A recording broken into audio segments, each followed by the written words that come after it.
The snow fell relentlessly over the Bronx, painting the gritty landscape in deceptive purity.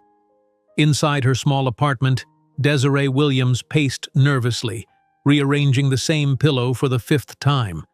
Her trembling fingers clutched a plastic stick with 2 pink lines, the 5th test she'd taken, all showing the same result. At 22, this wasn't part of her plan. She glanced at her phone. 8:45 p.m. Maxwell would arrive soon. He always came late on Thursdays after his business dinners that she'd never been invited to attend. Desiree moved to the window, watching snowflakes dance in the harsh glow of streetlights, her reflection ghostly against the glass. For a brief moment, her mind drifted to their first meeting at the luxury boutique where she worked on 5th Avenue. Maxwell Thornton had walked in looking for a gift for his mother. At least that's what he'd claimed. 3 hours later, they were having coffee, his charisma pulling her into his orbit despite her better judgment. A month later, they were lovers. A secret relationship that had stretched to a year now, always on his terms, always in the shadows. "It's just that my family is complicated," he'd explained whenever she asked why she hadn't met them. "The Thornton name comes with expectations." The sound of a key in the lock yanked her from her memories. Desiree straightened her simple black dress, one of the few designer pieces she owned, a heavily discounted sample from the boutique, and took a deep breath. Maxwell Thornton entered with a burst of cold air, shaking snow from his Burberry coat. At 29, he carried himself with the easy confidence of a man who had never heard the word no. His dark hair was perfectly styled despite the weather, his custom suit immaculate beneath the expensive coat. "It's brutal out there," he said, loosening his tie. "Traffic was a nightmare. Some idiot tried to challenge my driver for a parking spot, as if a Honda Civic deserves the same space as a Mercedes." He laughed, the sound warming the small apartment. Desiree didn't join in.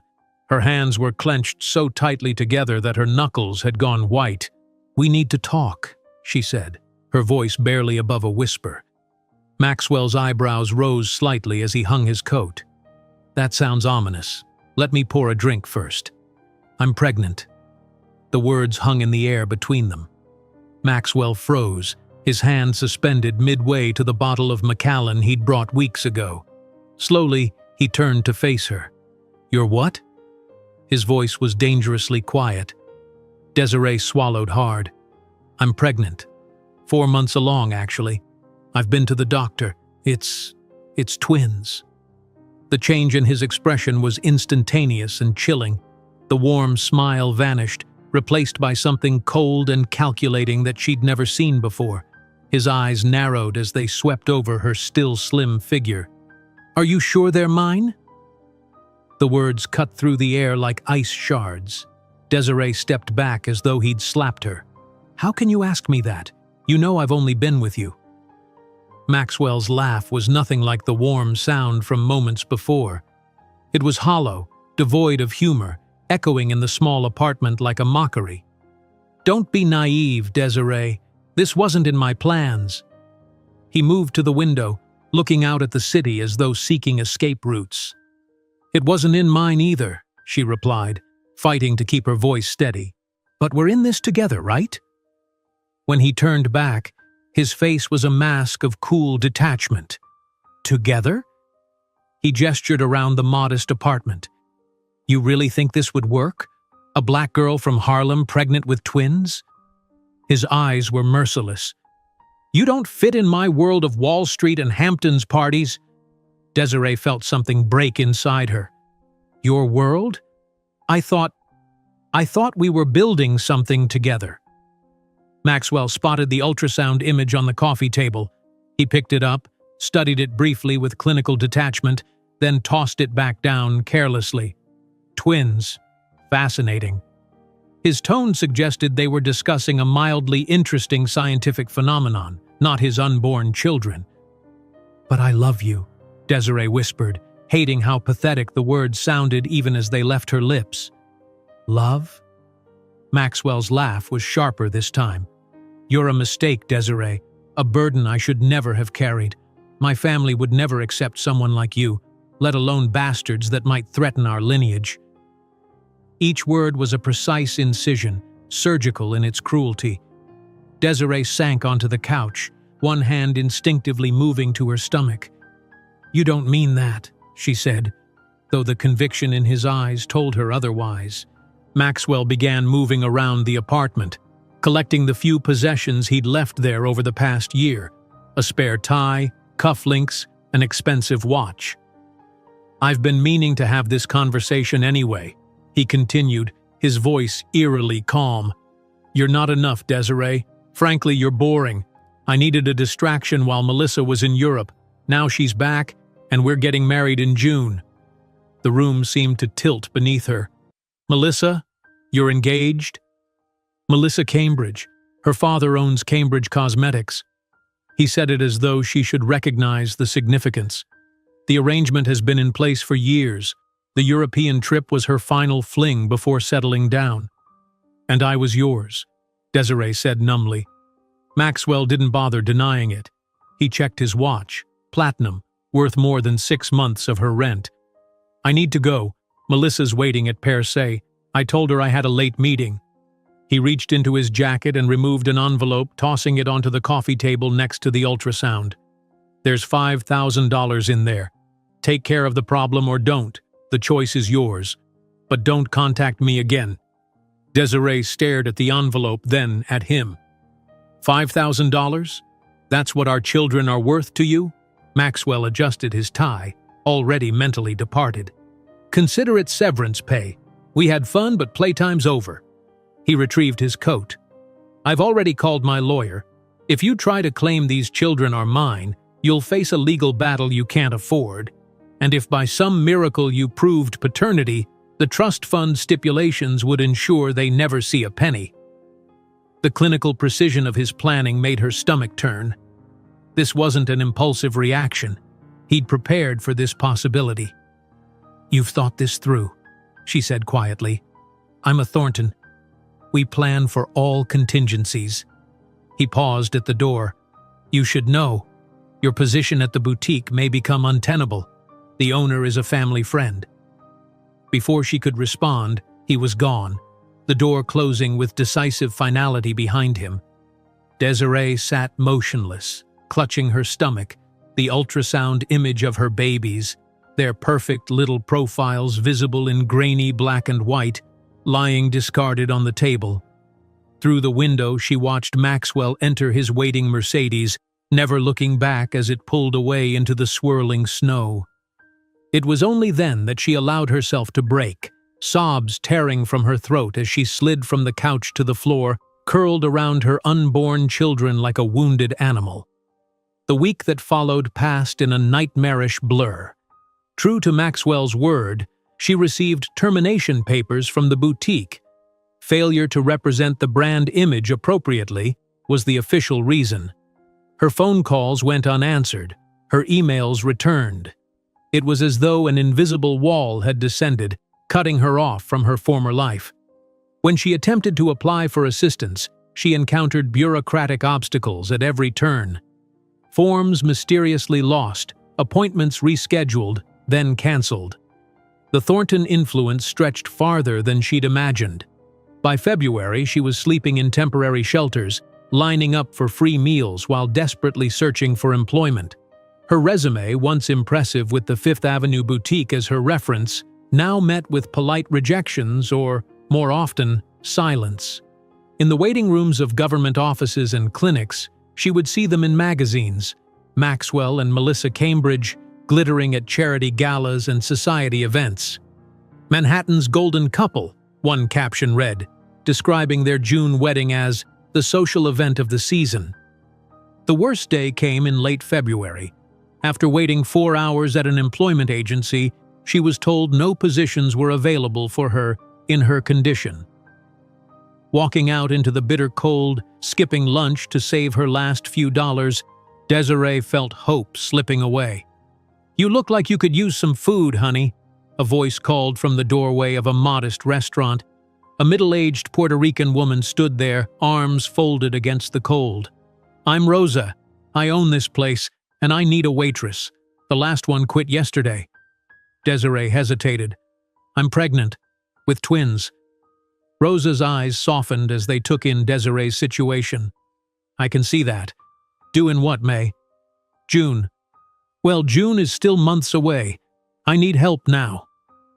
She held the door open wider. "I don't care that you're pregnant, Carita. Everyone deserves a chance."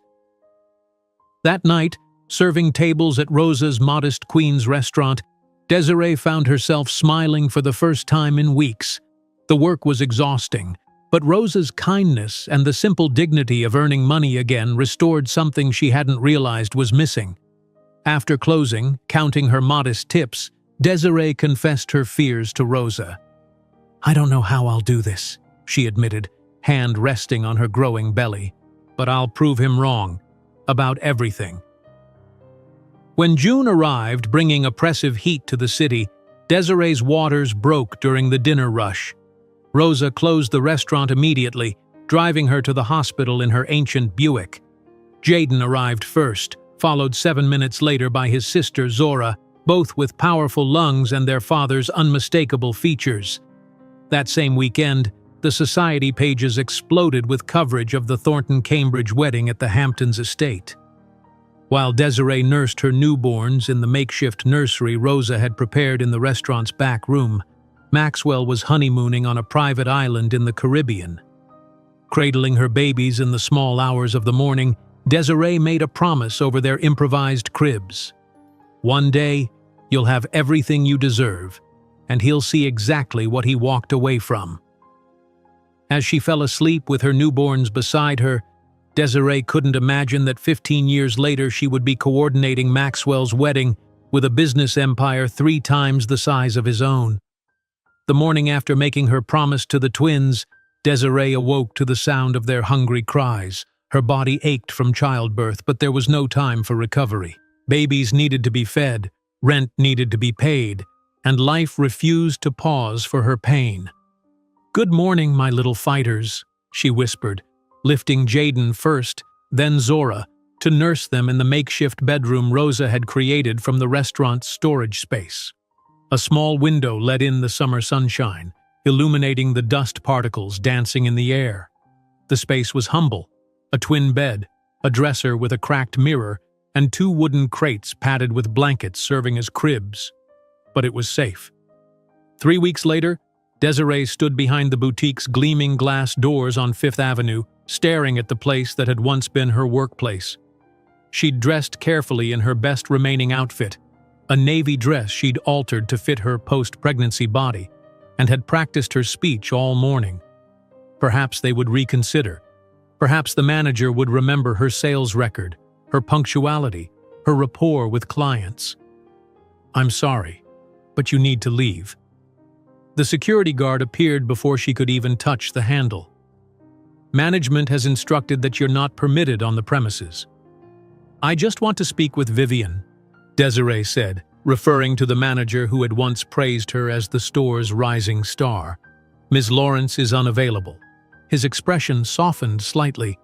"Look, I'm just doing my job. Please don't make this difficult." As Desiree turned away, she caught a glimpse of Vivienne watching from behind a display, quickly averting her eyes when their gazes met. The message was clear: she had been erased. Back at the unemployment office, Desiree sat with Jaden and Zora sleeping in a second-hand double stroller. The waiting room was stifling, the ancient fan merely circulating hot air. A discarded magazine on the chair beside her featured a spread on "Summer's Most Glamorous Couples." Maxwell and Melissa beamed from the glossy page, champagne flutes raised at some Hamptons charity event. "Williams?" The clerk's voice pulled her from her trance. 20 minutes later, she emerged with another denial. "Inconsistencies in your application," they claimed. The same excuse as last week and the week before. No amount of documentation seemed to correct these mysterious inconsistencies. That evening, as she served tables at Rosa's restaurant, her feet swollen, breasts aching with milk, a customer complained about her slow service. "I'm sorry," Desiree apologized, balancing plates on her arm while mentally calculating how many more hours until she could check on the twins in the back room. "You should be," the woman snapped. "If you can't handle the job, maybe you shouldn't be working." Desiree bit back tears, nodding silently as she set down the plates. In the kitchen, Rosa found her trying to compose herself. "That woman out there? She's nobody," Rosa said firmly, wiping a tear from Desiree's cheek. "But you're raising 2 babies alone and still standing. That makes you somebody." 2 days later, the final blow came. Desiree returned from grocery shopping, calculating each penny, buying only essentials, to find an eviction notice taped to her apartment door. "You're 2 months behind," her landlord said when she called, pleading. "I've got a business to run, not a charity. I can pay half now and then, not good enough. You have 48 hours. That night, after her shift, Desiree packed her life into 2 suitcases: clothes, diapers, the twins' few toys, and the ultrasound image, now carefully laminated to preserve it. She looked around the small apartment one last time, remembering how proud she'd been to sign the lease just 18 months ago. How she'd dreamed of filling it with music, maybe upgrading to a larger place once her singing career took off. "This isn't the end," she told herself firmly. "Just a different beginning." Rosa offered her the storage room indefinitely, but pride made Desiree insist on paying rent. "I'll work extra shifts," she promised. "I can handle it." But the truth was, she could barely handle the present arrangement. The twins were colicky, taking turns crying through the night. Tips were inconsistent, and every penny went to formula, diapers, and the room's modest rent. There was nothing left to save, nothing to build upon. One night, after a particularly brutal shift with rude customers and meager tips, Desiree found herself sitting on a park bench, the twins finally asleep in their stroller. It was past midnight, dangerous to be out alone, but she couldn't face the small room just yet. She needed air, space to think. A police officer approached, flashlight beam scanning her face. "Ma'am, you can't sleep here. The park closed at 10. "I'm not sleeping," Desiree said quickly. "Just sitting." His light moved to the stroller, revealing the sleeping infants. His expression softened slightly. "You have somewhere to go?" She nodded, though the room behind Rosa's restaurant felt less like somewhere and more like nowhere. "Then I suggest you go there. This neighborhood isn't safe after dark." As Desiree pushed the stroller through the quiet streets, a magazine in a closed newsstand caught her eye. Maxwell again, this time cutting a ribbon at a new Thornton Hotel opening. The headline read, "Expansion continues. Thornton Empire grows under heir's leadership." Anger surged through her veins, hot and clarifying. While she was counting pennies for diapers, he was cutting ribbons and drinking champagne, having erased her and their children from his pristine narrative. The next morning, she was first in line at the public library when it opened. While the twins slept in their stroller, she used the free computers to search for job listings, housing assistance, educational opportunities, anything that might offer a path forward. "Excuse me," a woman's voice interrupted her search. "Are those your babies?" Desiree tensed, instinctively preparing for judgment. "Yes." "They're beautiful." The woman smiled. "I'm Laura, the librarian. I see you here most mornings now." "I'm Desiree. I'm looking for opportunities." Laura glanced at her screen. "Have you considered education? There are scholarships for single mothers." "I don't have time for school. I need money now. Sometimes investing in the future is the only way out of the present," Laura said gently, sliding a pamphlet toward her. "This community college has night classes and childcare assistance." Desiree took the pamphlet, doubt written across her face. "Just think about it," Laura urged. "You strike me as someone determined to change her circumstances." 3 weeks later, Desiree found herself at an employment agency in Queens, different from the one that had repeatedly rejected her. The twins were fussy, drawing irritated glances from other applicants. "Shh, please," she whispered, rocking the stroller while reviewing her carefully revised resume. She'd removed the boutique, knowing that reference would only lead to rejection, and emphasized her customer service experience at Rosa's. "You with the babies," the receptionist called. "You're next." As Desiree stood, gathering the diaper bag and stroller, an older Puerto Rican woman sitting nearby spoke up. "They're hungry," she said, nodding at the twins. "I raised 5. I know that cry." Desiree sighed. "I know. I'll feed them after the interview." The woman studied her for a moment. "I'm Rosa Diaz. I own a restaurant on Junction Boulevard. My waitress quit yesterday, and I need someone who can start immediately." Desiree blinked in surprise. "I'm a waitress at Café Azul in Manhattan." "Why come all the way to Queens for job hunting then?" Desiree hesitated. "I need a change, and I live in Queens now." Rosa's eyes were kind but assessing. "I pay minimum wage plus tips. Hours are 10 to 10, 6 days a week. It's hard work. I'm not afraid of hard work." "And the babies?" Desiree straightened her shoulders. "They come with me. I can work while they sleep, and—" "There's a small room in the back," Rosa interrupted. "My son used it before he moved to Florida. It has a private bathroom. You can stay there with the babies if you need to." Tears pricked Desiree's eyes. After weeks of closed doors and averted gazes, this stranger's matter-of-fact offer of help seemed almost surreal. "I don't care that you're pregnant, Carita," Rosa continued, then smiled at her mistake. "Well, obviously you're not pregnant anymore. But I mean, I don't care that you have babies. Everyone needs a chance." The following months established a grueling routine. Desiree would wake at 5 with the twins, feed and change them, then prepare for the restaurant's opening. During slow periods, she'd study business management materials from the library, taking notes in a worn spiral notebook. When the twins napped, she'd clean the restaurant. When they were awake, she'd wear Zora in a sling while keeping Jaden in a bassinet near the kitchen. The customers, mostly working-class locals, grew accustomed to the arrangement. Some even brought small gifts for the babies: hand-knit booties, gently used toys, the occasional package of diapers. For the first time since Maxwell's betrayal, Desiree felt part of a community, however modest. One evening, after a particularly busy dinner service, Rosa found Desiree counting her tips at the counter, carefully separating the money into different envelopes. "What's this system?" Rosa asked. "This is for rent," Desiree explained, pointing to the largest envelope. "This is for diapers and formula. This is for emergencies. And this," she held up the smallest envelope containing just $3, "is savings." Rosa nodded approvingly. "You're smart with money. That's good." "I have to be." Desiree sealed the envelopes. "I don't know how I'll do this," she confessed, glancing toward the back room where the twins slept. "But I'll prove him wrong. About everything." "Him?" Rosa raised an eyebrow. Desiree hesitated, then shared her story: the whirlwind romance, the cruel abandonment, the systematic closing of doors afterward.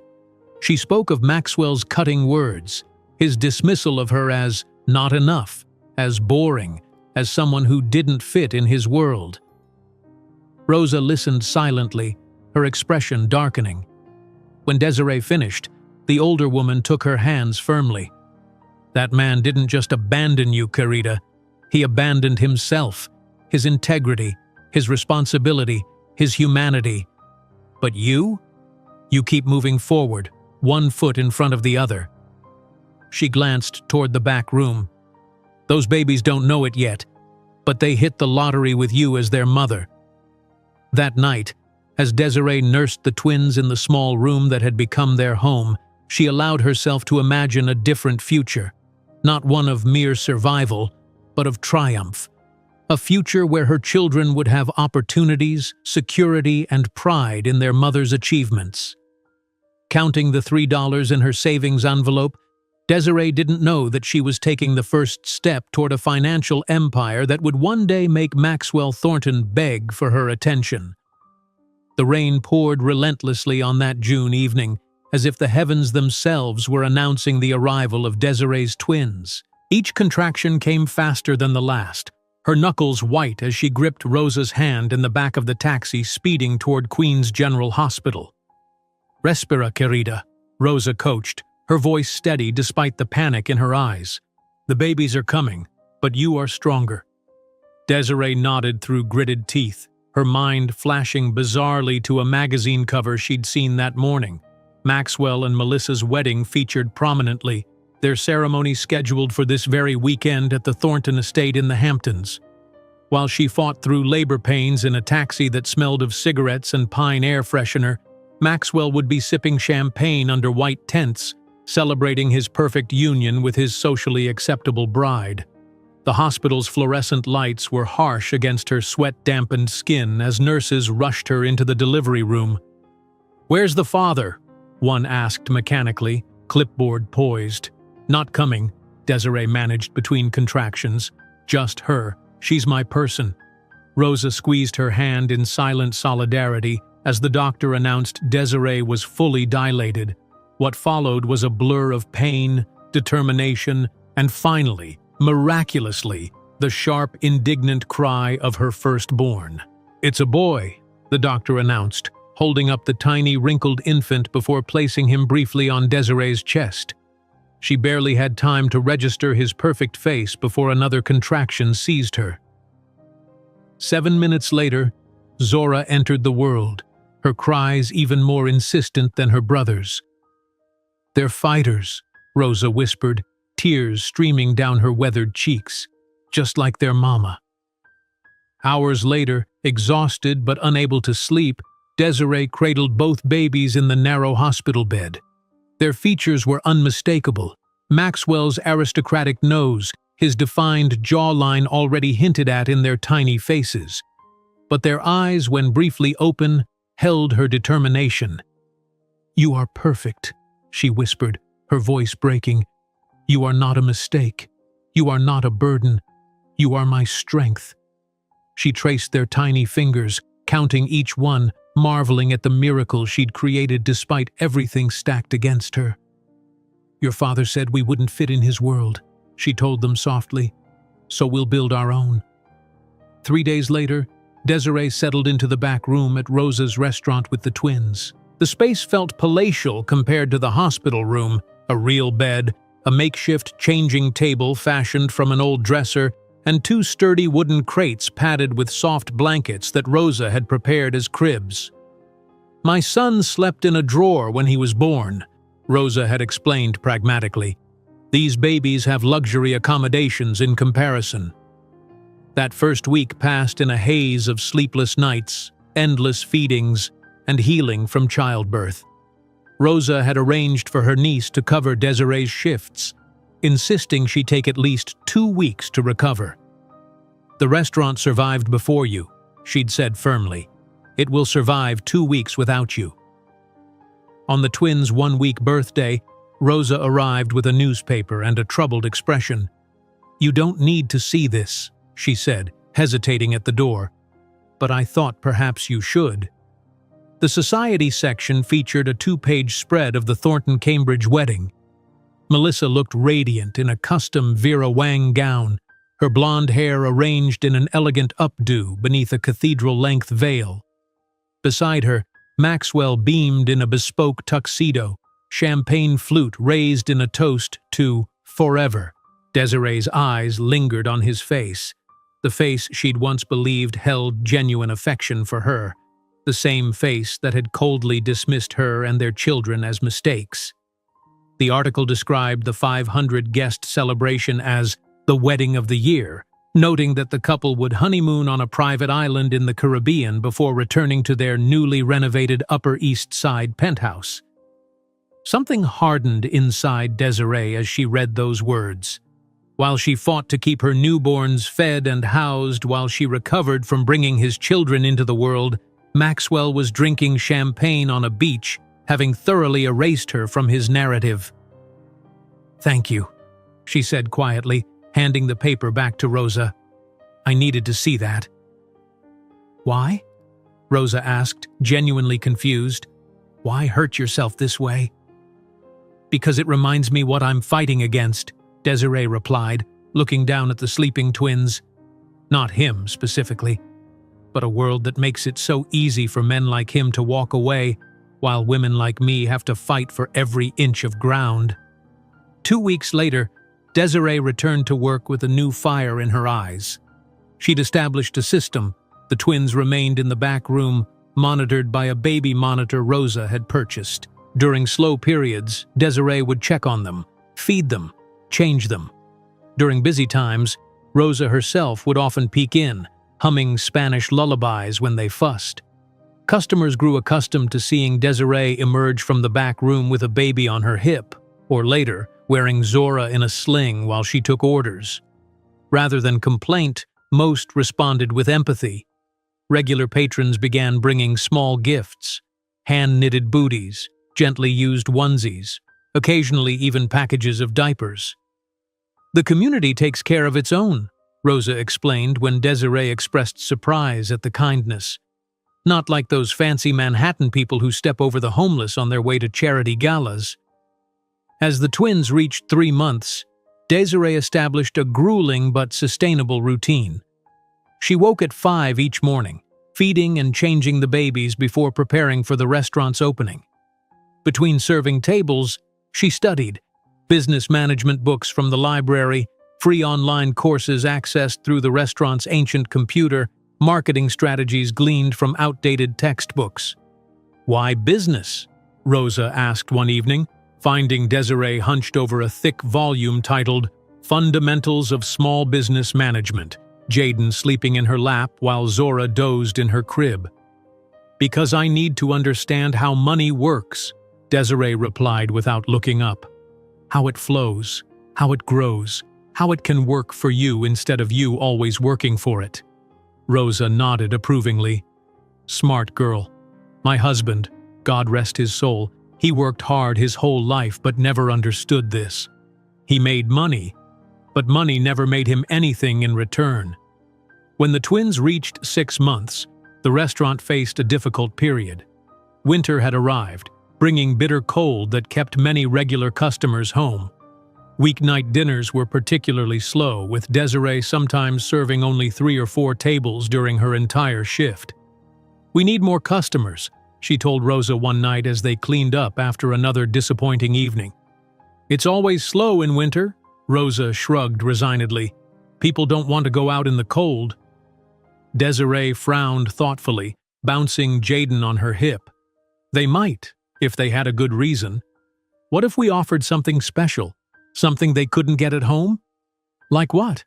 "Our food is already the best in the neighborhood," Rosa said proudly. "What about music?" Desiree suggested. "Live entertainment. Something to make weeknights feel special." Rosa looked skeptical. "Musicians cost money." "I can sing," Desiree said quietly. "I used to, before." She didn't need to explain before what. Before Maxwell. Before her world imploded. Before she became someone whose dreams had narrowed to simple survival. Rosa's eyes widened. "You never mentioned this. It never seemed relevant. But I was good. I performed at a few venues in Manhattan before I met him. He actually saw me perform once, before we officially met at the boutique." "Then it's settled," Rosa declared. "This Friday you sing. I'll put signs in the window. My nephew Miguel plays guitar. He can accompany you." That Friday, Desiree found herself standing in the small cleared space at the front of the restaurant, wearing her one decent dress, a simple black number she'd altered to fit her post-pregnancy body. The restaurant was surprisingly full, curious locals drawn by the handmade signs promising "Live Music Friday." Her hands trembled slightly as Miguel strummed the opening chords to "At Last." It had been over a year since she'd performed publicly, and so much had changed. She was no longer the hopeful young woman with stars in her eyes, but a mother with responsibilities that weighed heavily on her shoulders. When she opened her mouth to sing, however, something unexpected happened. The weight seemed to lift momentarily. Her voice, unused for so long, emerged rich and full, filling the small restaurant with emotion that transcended the humble setting. For those few minutes, she wasn't a struggling single mother or an abandoned lover. She was simply a woman with a gift, sharing it unabashedly. The applause when she finished was thunderous by the restaurant's standards. Rosa wiped tears from her eyes, and even stoic Miguel looked impressed. But most importantly, the customers were enraptured, ordering additional drinks, lingering over desserts, and leaving generous tips. "You've been hiding this gift?" Rosa demanded afterward, counting the night's receipts. "Girl, we made triple our usual Friday night earnings." Desiree smiled, the first genuine smile in months. "I wasn't hiding it. I just forgot it was there." The Friday night performances became a weekly tradition. Desiree expanded her repertoire, and Miguel invited musician friends to join occasionally, creating a rotating lineup of local talent. Word spread, and soon the restaurant was packed every Friday, with customers spilling onto the sidewalk during warmer evenings. As Desiree counted the tips from the third successful music night, separating them into her now familiar envelopes, she realized the savings envelope held $15 instead of the usual $3 or $4. It wasn't much by most standards, but to her, it represented something profound, the beginning of possibility. "You know," Rosa said thoughtfully, watching her organize the money, "you could do this elsewhere too. Other restaurants would pay for entertainment like this." Desiree looked up, an idea forming. Not just the singing, the whole concept, connecting local talent with venues that need customers. "There's no service doing that in this neighborhood." Rosa nodded encouragingly. "So start one." That night, nursing the twins before bed, Desiree allowed herself to dream bigger than mere survival for the first time since their birth. She envisioned not just singing at other venues, but creating a network. Musicians, small businesses, mutually beneficial arrangements that would lift everyone involved. "Your father said I was boring," she whispered to the drowsy infants. "Let's show him just how exciting we can be." Counting the $15 in her savings envelope, Desiree didn't know she was taking the first step toward a financial empire that would one day make Maxwell Thornton beg for her attention. 3 years passed like a whirlwind. The Friday night performances at Rosa's restaurant had evolved from a desperate attempt to increase business into a neighborhood institution. What began as Desiree singing solo with Miguel's guitar accompaniment had blossomed into a rotating showcase of local talent: jazz quartets, spoken word artists, classical guitarists, and soul singers who filled the modest venue to capacity every weekend. Desiree stood behind the restaurant's small counter, clipboard in hand, training a new waitress on the register. Her appearance had changed subtly but significantly since those early days of desperation. The haunted look in her eyes had been replaced by focused determination. Her clothes, while still modest, were carefully selected and well-maintained. Most notably, she carried herself with the quiet authority of someone who had faced the worst and survived. "The music nights have different menu pricing," she explained to the nervous young woman. "Make sure you give customers these special menus on Fridays and Saturdays." From the corner table, 3-year-old Jaden and Zora watched with solemn attention, coloring in books Rosa had bought them. They were unusually well-behaved for toddlers, as if somehow understanding their mother couldn't afford the luxury of their misbehavior. "Mama, look!" Zora held up her drawing, a riot of colors that vaguely resembled the restaurant. "Beautiful, baby." Desiree smiled, her face softening as it always did when she looked at her children. "Just 5 more minutes of work, then we'll go home." Home was no longer the storage room behind the restaurant. 6 months earlier, Desiree had scraped together enough for a security deposit on a small 1-bedroom apartment 5 blocks away. The twins shared the bedroom while she slept on a pull-out couch in the living area, an arrangement that felt luxurious after years of making do in Rosa's back room.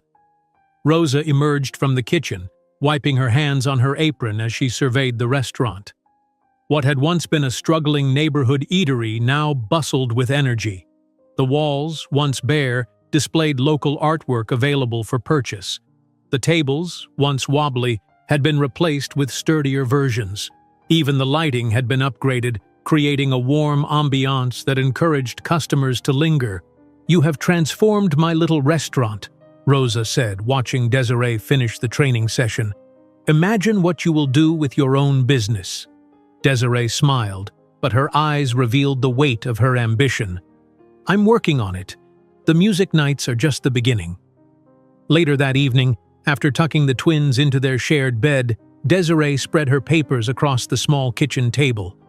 Flyers, handwritten budgets, and business plans covered the surface, the foundation of what she hoped would become Starlight Events, her own entertainment coordination service.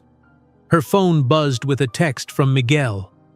"Cafe Luna wants similar music set up to Rosa's. Owner asked for your number." Desiree smiled. Word was spreading. What had begun as a desperate measure to attract customers to Rosa's had evolved into a neighborhood-wide phenomenon. She now coordinated musicians for 3 local restaurants, matching talent to venues and taking a small commission from both parties. The following morning found Desiree at the public library, the twins occupied with picture books while she researched how to officially register a business. The librarian, now familiar with her regular visits, slid a flyer across the desk. "Thought you might be interested," she said quietly. "The Small Business Development Center is offering free workshops on business registration and basic accounting." Desiree scanned the flyer, her heart racing. "This is perfect. Thank you." "You've been researching this for months," the librarian observed. "Time to make it official, don't you think?" That night, as the twins slept peacefully in their room, Desiree lay awake on her sofa bed, staring at the ceiling. The workshop was scheduled during her regular shift at Rosa's. Taking time off would mean lost income she desperately needed, yet without proper business knowledge, her plans for Starlight Events would remain just that, plans. "You're boring," Maxwell's voice echoed in her memory, cruel and dismissive. "You don't fit in my world." Desiree clenched her jaw, her decision made. She would find a way to attend the workshop, even if it meant tightening her already precarious budget. Rosa, as always, proved unexpectedly supportive. "Of course you must go," she insisted when Desiree hesitantly requested the time off. "I'll watch the little ones myself. They can help me roll empanadas." The workshop, held in a sterile community college classroom, opened Desiree's eyes to aspects of business ownership she'd never considered. Tax implications, liability insurance, proper record-keeping. She took detailed notes, asking questions that impressed the instructor with their insight. "You've clearly put a lot of thought into this," the middle-aged instructor commented after the session. "What's your business concept?" "Entertainment coordination," Desiree explained, her passion evident. "Connecting local musical talent with venues that need to increase customer traffic." The instructor nodded approvingly. "Filling a gap in the market. Smart approach." 2 weeks later, clutching a crisp certificate of business registration, Desiree felt a surge of pride unlike anything she'd experienced since the twins' birth. Starlight Events existed officially, no longer just a dream scribbled in notebooks during late-night planning sessions. She celebrated by splurging on cupcakes for the twins and a bottle of inexpensive champagne shared with Rosa after the restaurant closed. "To Starlight Events," Rosa toasted, her weathered face creased with pride. "May it shine brighter than all those fancy Manhattan companies." Desiree nodded, emotion tightening her throat. "And to you, for believing in me when no one else did." With official business cards printed at the copy shop and a basic website created using a free template, Desiree began expanding her network beyond the immediate neighborhood. She approached cafes, restaurants, and small event spaces throughout Queens, pitching her services with growing confidence. Her first major challenge came when a client canceled last minute, leaving a jazz quartet without a venue and a venue without entertainment for a busy Saturday night. "I'm sorry," the restaurant owner said, not sounding particularly apologetic. "We double-booked. Use someone else next time." Rather than accept defeat, Desiree spent the afternoon making frantic calls, eventually placing the quartet at another venue that had experienced a cancellation of their own. Both the musicians and the new venue were so impressed with her quick problem-solving that they signed longer-term contracts. "You're resourceful under pressure," the quartet's leader commented. "That's rare in this business." As Starlight Events slowly grew from handling 3 or 4 small gigs weekly to coordinating entertainment for a dozen venues across Queens, Desiree found herself at Rosa's restaurant less frequently. She now conducted business from her small apartment, the kitchen table serving as her office desk. "Mama, are we rich now?" Jaden asked one evening, watching her count the week's earnings. Desiree laughed, ruffling his hair. "Not yet, buddy, but we're doing better than before." "When will we be rich?" Zora persisted, her expression serious beyond her years. Desiree paused, considering how to answer. "Being rich isn't just about money," she said finally. "It's about having choices, and we're getting more choices every day." The twins' 5th birthday approached as spring blossomed across the city. Desiree, determined to give them a proper celebration for the first time, had saved for months to rent a small community center room and hire a face painter. 2 weeks before the party, she received an unexpected call from a number she didn't recognize. "Is this Desiree Williams, from Starlight Events?" a woman's refined voice inquired. "Yes, this is she. I'm calling from the Harlem Arts Foundation. We're planning a fundraising event next month and heard impressive things about your work with local musicians." Desiree's heart raced. The Harlem Arts Foundation was a respected organization that supported Black artists throughout the city. This was far bigger than anything Starlight had handled previously. "We have a limited budget," the woman continued, "but we're hoping you might be able to coordinate the entertainment portion of our spring fundraiser." "I'd be honored," Desiree replied, working to keep her voice steady. "Could we meet to discuss your vision for the event?" The meeting, held in the Foundation's modest but elegant Harlem office, revealed both the opportunity and the challenge. Their budget was indeed limited, but the event would be attended by significant donors, community leaders, and press. The pressure to deliver excellence with minimal resources was immense.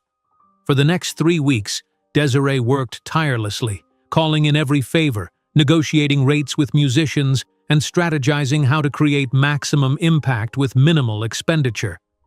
The twins, now in half-day kindergarten, spent their afternoons with Rosa or at the community center's affordable after-school program, while Desiree built the most important event of her career. The night of the fundraiser arrived with inevitable last-minute crises. A singer developed laryngitis, the sound equipment delivered was incomplete, and the venue's lighting system proved more complicated than described. Desiree handled each challenge with calm efficiency, her years of problem-solving as a single mother serving her well in the chaos of event production. From a corner of the transformed gallery space, a tall, distinguished-looking man in his mid-30s observed Desiree's methodical management of the situation. Jason Williams Johnson, an investment banker from Chicago visiting New York for business, had attended the fundraiser at a colleague's invitation. What caught his attention wasn't just the impressive quality of the entertainment, but the woman clearly orchestrating everything behind the scenes. As the event wound down, having exceeded expectations despite its modest budget, Jason approached Desiree while she was giving final instructions to the cleanup crew. "Excuse me," he said, his deep voice carrying the polished confidence of someone accustomed to being heard. "Do you have a business card?" Desiree looked up, momentarily taken aback by his directness. She reached into her simple blazer pocket and extracted one of her cards, professionally printed but deliberately understated. "Starlight Events," he read. "You did all this with that budget? Impressive. Very impressive.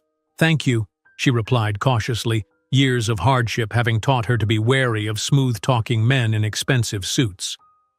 "I'd like to discuss a business opportunity," he continued. "Would you be available for coffee tomorrow?"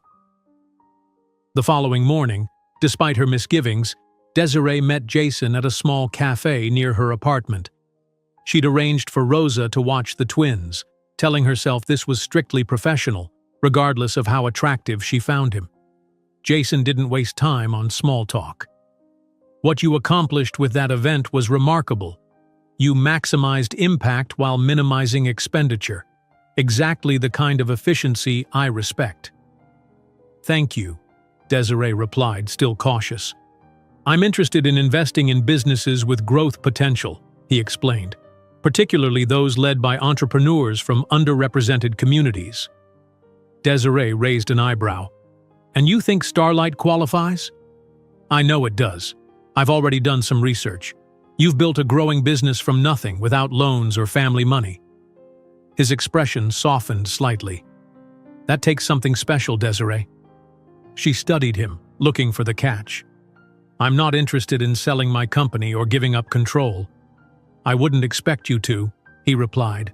I'm proposing an investment that would allow you to expand while maintaining majority ownership. The conversation that followed was unlike any Desiree had experienced. Direct, detailed, and focused entirely on business potential rather than charity or condescension. Jason spoke of market gaps she could fill, expansion possibilities beyond entertainment coordination, and capital requirements for growth. I'm not interested only in the business, he said as they finished their coffee. I'm interested in the mind behind it. You have something special, Desiree. 1 week later, they met again, this time with a formal proposal. A $100,000 investment in exchange for a 40% stake in Starlight Events, with Desiree retaining complete operational control. As she signed the contract with Jason, her first significant injection of capital, Desiree didn't imagine she was meeting not just her future investor, but the man who would become the true father of her children and partner in a billion-dollar empire.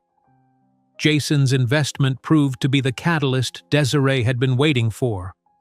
With the crisp check deposited into the newly opened Starlight Events business account, she felt a surge of both exhilaration and terror. $100,000, more money than she'd ever possessed, now carried the weight of expectation, responsibility, and possibility. First order of business, she announced to the twins over breakfast in their small apartment, is finding a real office. Will we live there too? Jaden asked, milk dribbling down his chin. Desiree smiled, wiping his face with a napkin. No, buddy. The office is just for work. But if business goes well, maybe we can find a bigger apartment soon. 2 weeks of intensive searching led her to a modest storefront in Queens with a large front room and 2 smaller back offices. The rent was reasonable, the location accessible by public transportation, and best of all, it had large windows that flooded the space with natural light. Standing in the empty room, Desiree could already envision the transformation. Desks positioned strategically, a comfortable meeting area for clients, perhaps even a small performance space for auditions. I'll take it, she told the landlord, signing the lease with steady hands that belied her inner nervousness. The grand opening of Starlight Events' first official headquarters occurred on a brilliantly sunny Saturday morning. Desiree had invited local musicians, venue owners, and community members who had supported her journey. Rosa prepared a spread of her famous empanadas and pastries, while Miguel and his band provided gentle background music. Time to cut the ribbon, Jason announced, having flown in from Chicago specifically for the occasion. Desiree stood before the modest storefront, scissors in hand, Jaden and Zora flanking her with toy scissors of their own. The crowd of well-wishers, small but enthusiastic, counted down from 3.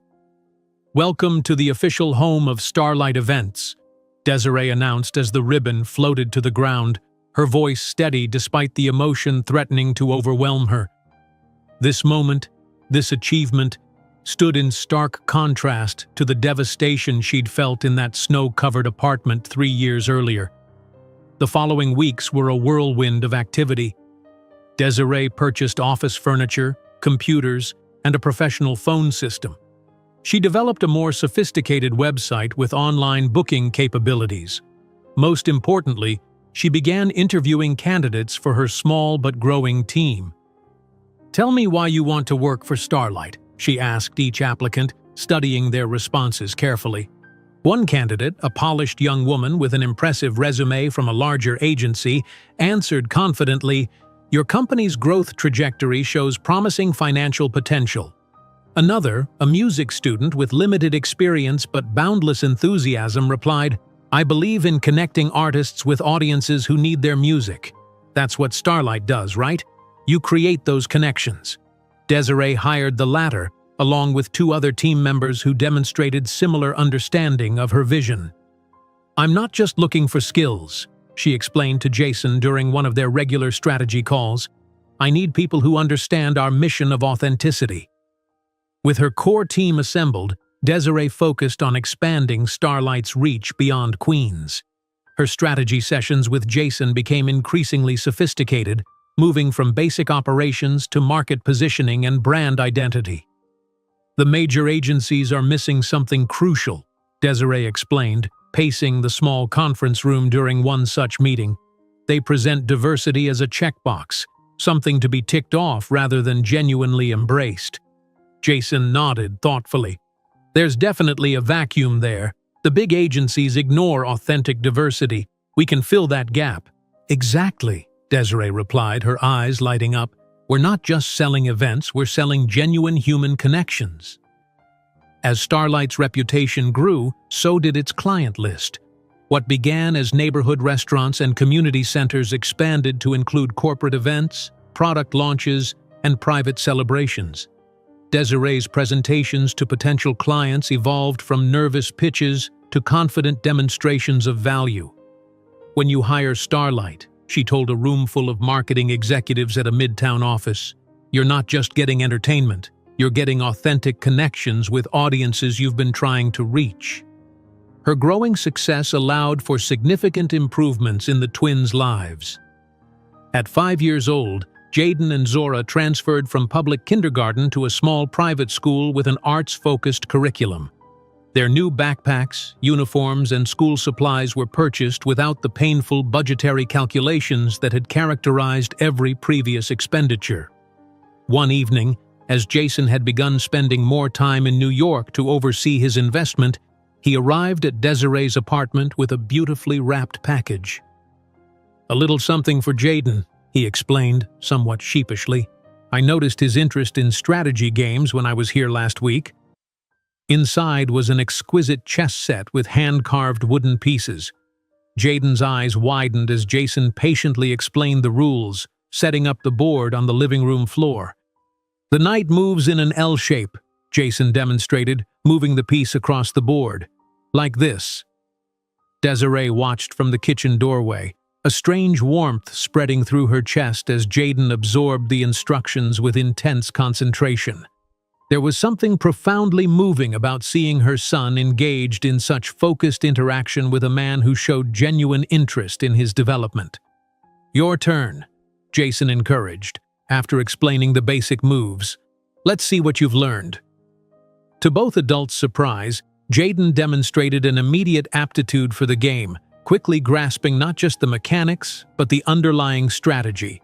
After Jaden executed a particularly clever move, Jason looked up at Desiree with undisguised admiration. "This kid is a natural strategist," he said, genuine respect in his voice. "He's thinking 3 moves ahead already."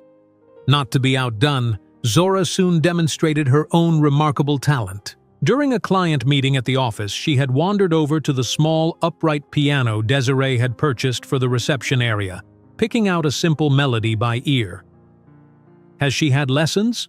Jason asked, observing Zora's focused expression as her small fingers found the correct keys. "Never," Desiree replied. "We couldn't afford them."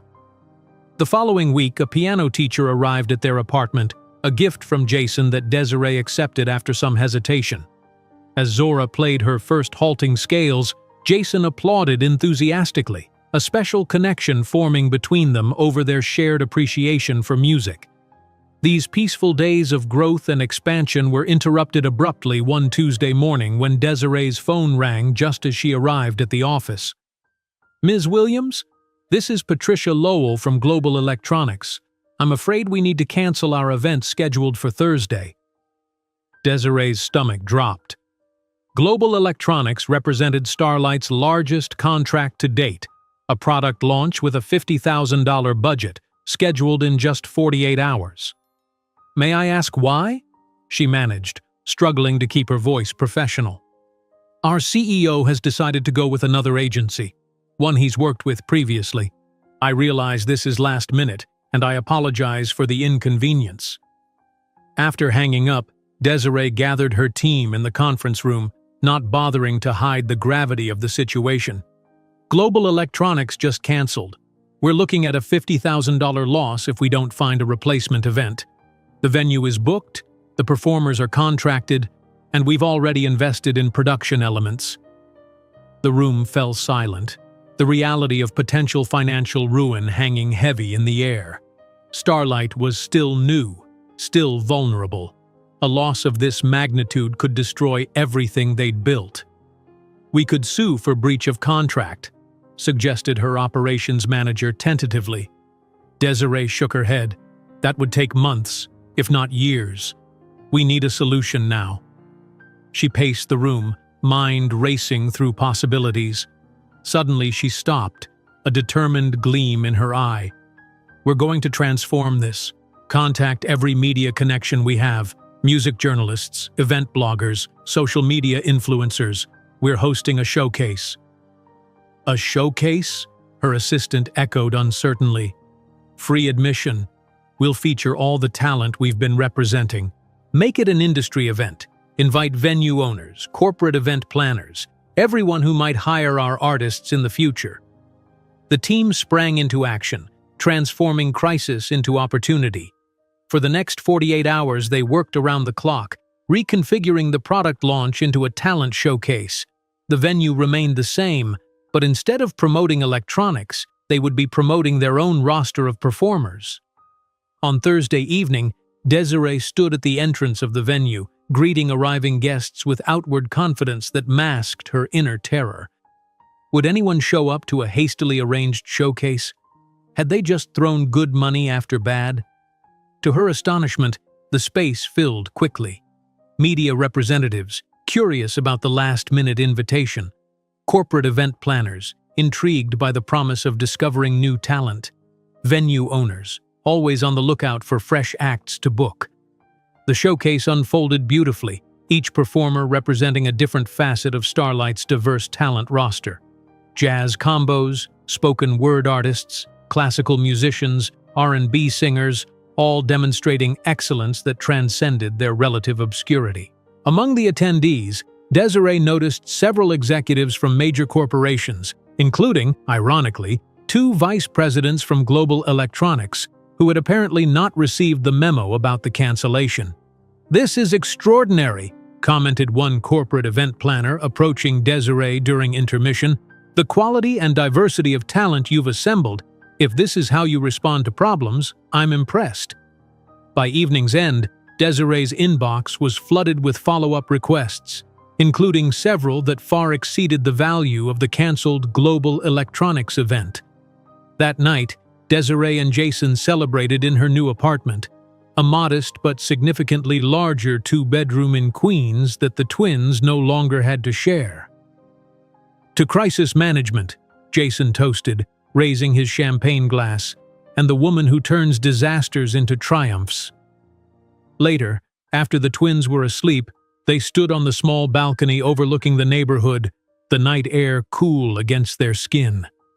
"You're remarkable," Jason said quietly.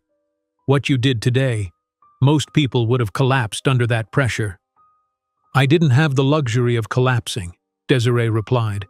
"I never have." Their hands found each other in the darkness, fingers intertwining for the first time, an acknowledgement of connection that had grown beyond business into something neither was quite ready to name. While observing the city from the lights of her new apartment, hand entwined with Jason's, Desiree didn't know that in 5 years they would be married, with the Starlight valued at $500 million and poised to secretly acquire the first shares of Thornton Hotels. The evening breeze on the balcony carried the promise of change as Desiree and Jason's hands remained intertwined, neither willing to break the connection that had grown beyond business into something more profound.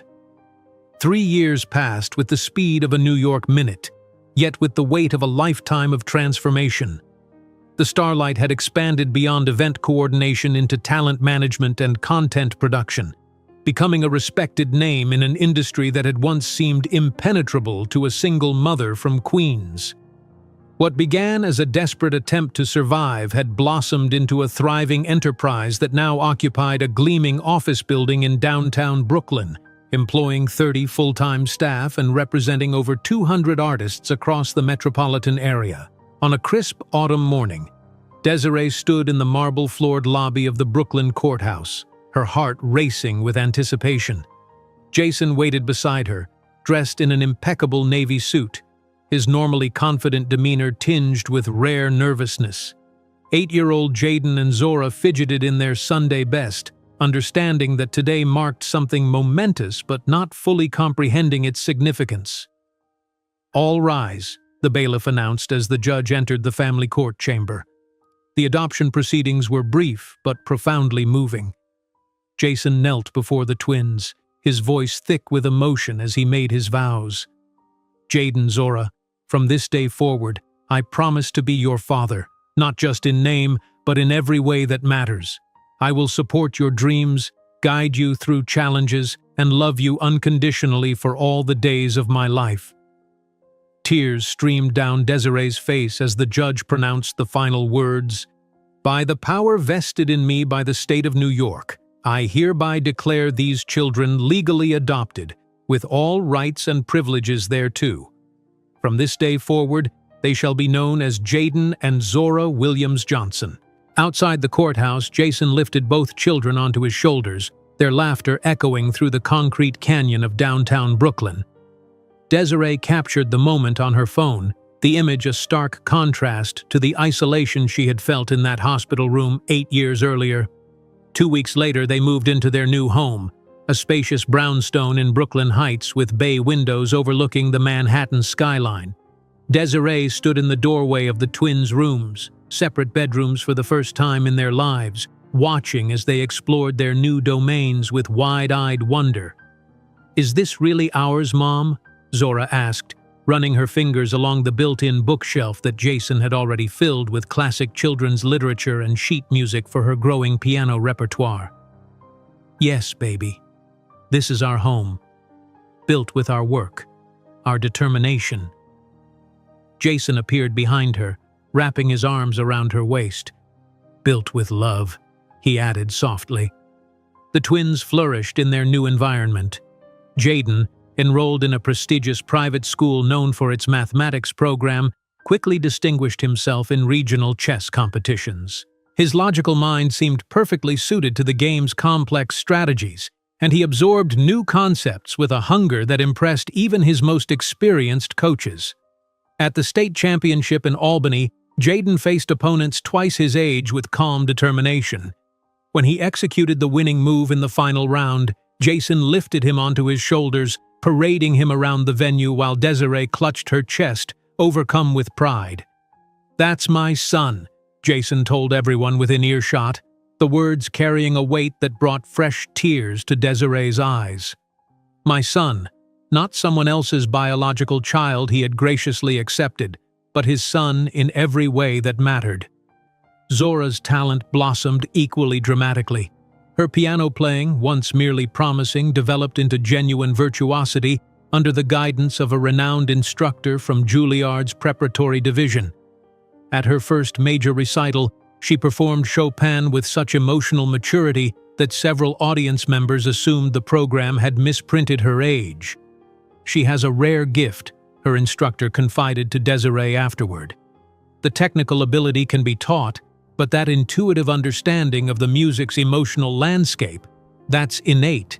Professionally, Desiree continued to redefine success on her own terms. The Starlight's headquarters now occupied an entire floor in a sleek office building, the company logo illuminated in the reception area where visitors were greeted by a sophisticated multimedia display showcasing their artists and events. Morning meetings had evolved from desperate attempts to secure any business to strategic discussions about which high-profile clients aligned with their brand values. Desiree led these sessions with quiet authority, her designer wardrobe and confident demeanor a universe away from the exhausted young mother who had once counted coins for diapers. Our Q3 growth exceeded projections by 27%, her CFO reported during one such meeting. The talent management division is outperforming our most optimistic models. Desiree nodded, scanning the report with practiced efficiency. Excellent. Let's discuss the Los Angeles expansion timeline. After the meeting, her assistant approached tentatively. There's a potential client requesting a consultation. Cambridge Cosmetics is planning their annual foundation gala. Desiree froze, the name triggering an avalanche of memories. Cambridge, Melissa Cambridge, Maxwell's wife. Ex-wife now, if the society pages were to be believed.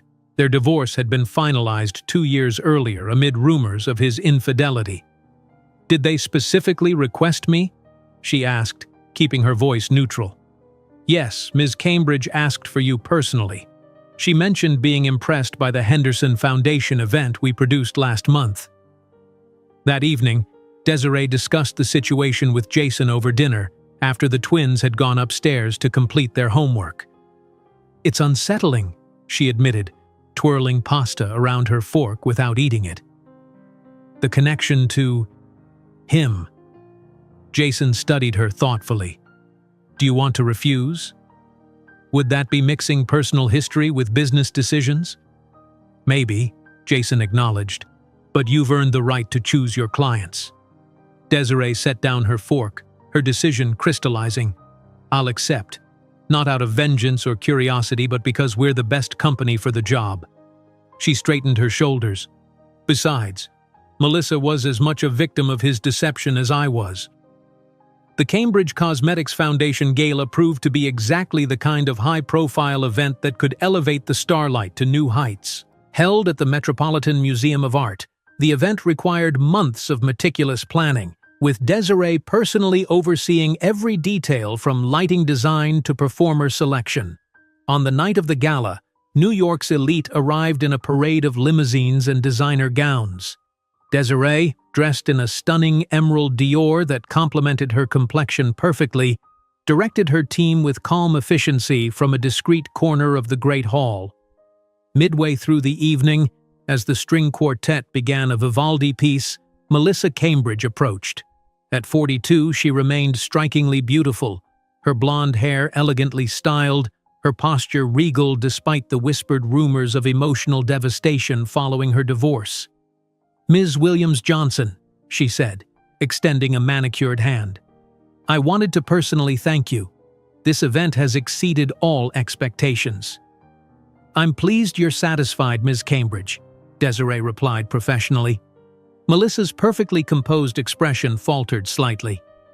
I always knew there was another, she said quietly, her voice barely audible above the music. Back when I returned from Europe, there were rumors, phone calls he'd leave the room to take. Desiree maintained her professional demeanor, though her heart raced. Ms. Cambridge. He damages everything he touches, Melissa continued, her gaze direct. He destroyed us both in different ways. But look at you now. She gestured around the meticulously orchestrated event. You've built something remarkable from the ashes. Before Desiree could respond, Melissa was whisked away by another guest, leaving her with the unsettling realization that her past with Maxwell was perhaps not as secret as she'd believed. The gala's success reverberated through New York's social circles. Coverage in prominent publications praised the event's elegant execution and innovative elements. Most significantly, it caught the attention of Forbes magazine, leading to Desiree's inclusion in their prestigious 40 Under 40 list, highlighting her as one of the most promising entrepreneurs under 40. The morning the issue hit newsstands, Jason brought it home along with fresh bagels and coffee. The twins crowded around the kitchen island, marveling at their mother's photograph alongside a profile detailing her journey from humble beginnings to industry leadership. "Mom's famous!" Zora exclaimed, carefully cutting out the article to add to her scrapbook of family achievements. "She's always been famous to us," Jason replied, wrapping an arm around Desiree's shoulders and pressing a kiss to her temple.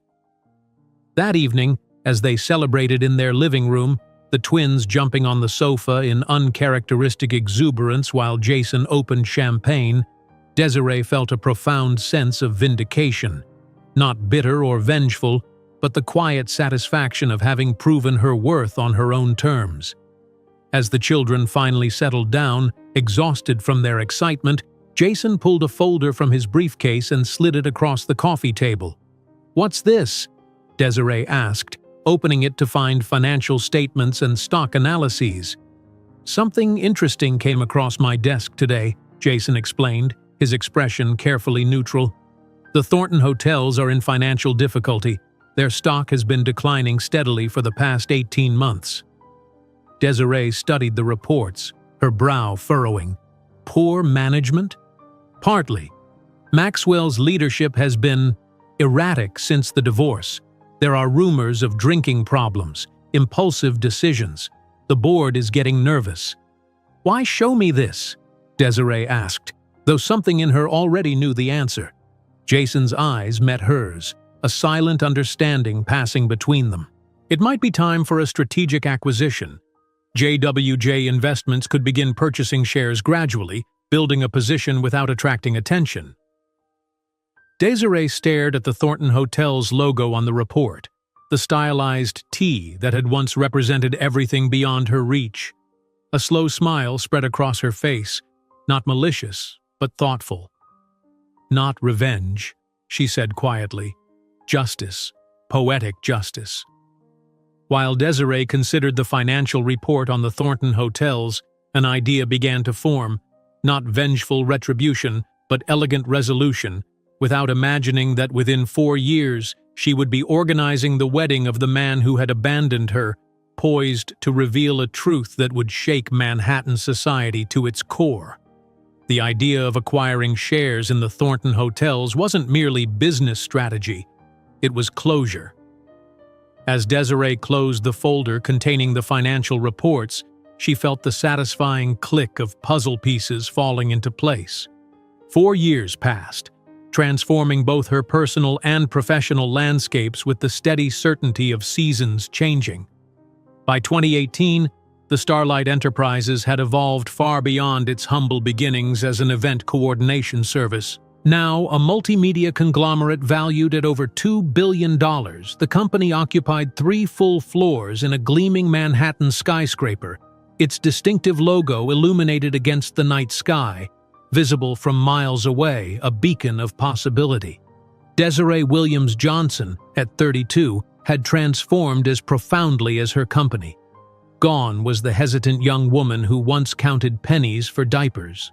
In her place stood a composed executive whose understated elegance graced the covers of business magazines and whose opinions were sought by industry leaders.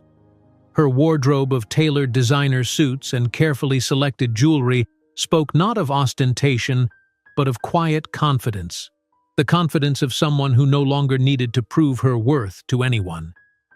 On a crisp October morning, Desiree stood at the floor-to-ceiling windows of her corner office, watching the city awaken beneath her. The skyline that had once seemed so forbidding now felt like a chessboard where she confidently moved her pieces, each strategic decision expanding her influence. "The board meeting starts in 10 minutes, her executive assistant Angela announced from the doorway. "The quarterly reports look exceptional."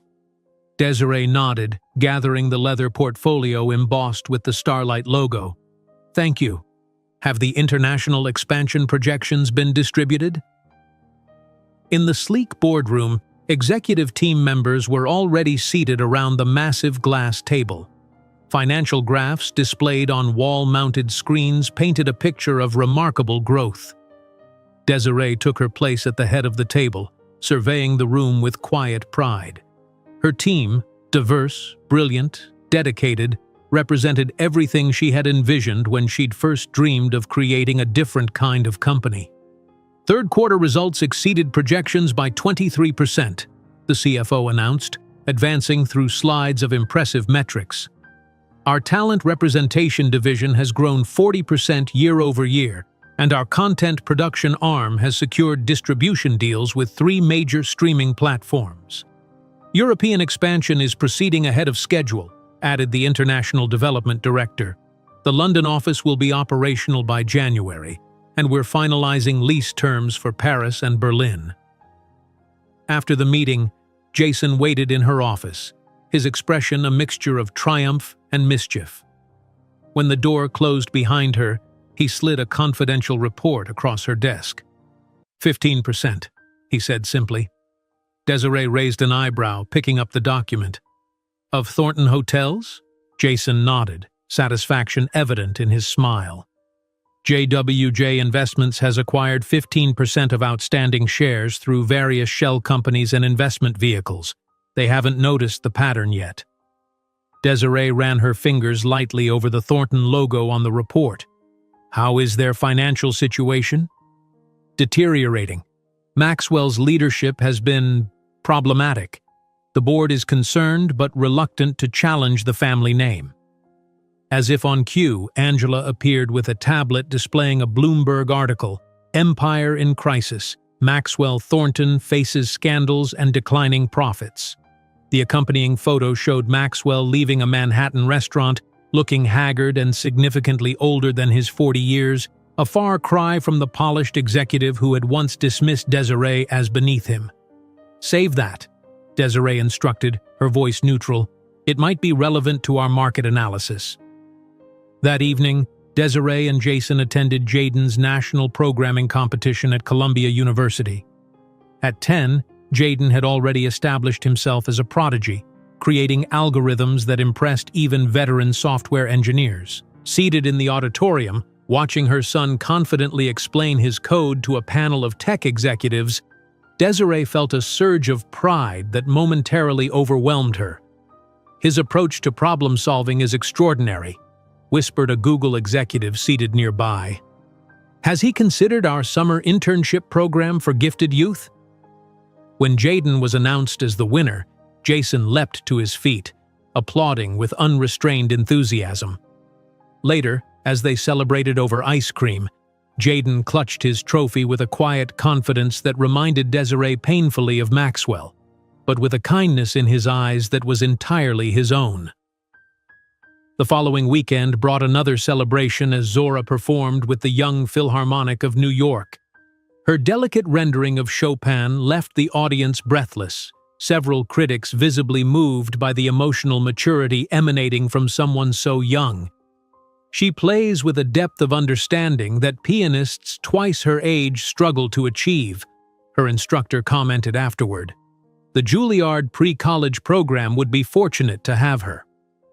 Watching her children thrive, Desiree often reflected on Maxwell's cruel dismissal of them as bastards and threats to his lineage.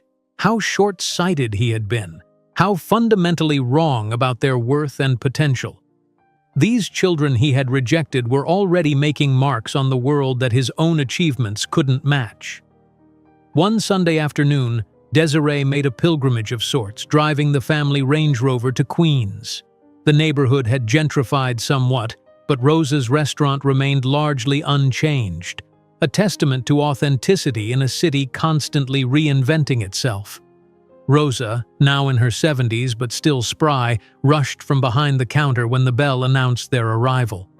"My babies!" she exclaimed, embracing first Desiree, then the twins, then Jason. "Look how beautiful you all are!" The restaurant had been renovated. New floors, updated kitchen equipment, expanded dining area, all funded by Desiree, who had insisted on investing in the business that had once been her lifeline. "Business is good," Rosa reported proudly. "That magazine article about your start here brought many curious customers. I tell them all how you used to sing while serving tables, these two sleeping in fruit crates in the back room." "You exaggerate, Rosa," Desiree laughed, though the memories remained vivid, the exhaustion, the fear, the sheer determination that had fueled those early days. "I exaggerate nothing," Rosa insisted. "I tell them how this woman built an empire starting from my little back room, how she studied business books while her babies slept, how she never gave up." The twins listened to these stories with a mixture of awe and embarrassment, struggling to reconcile their current privileged lives with the hardship that had preceded them.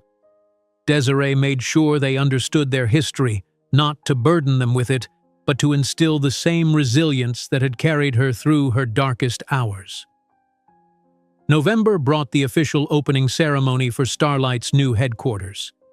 Media crowded the expansive lobby as Desiree, flanked by her family and executive team, cut the ceremonial ribbon.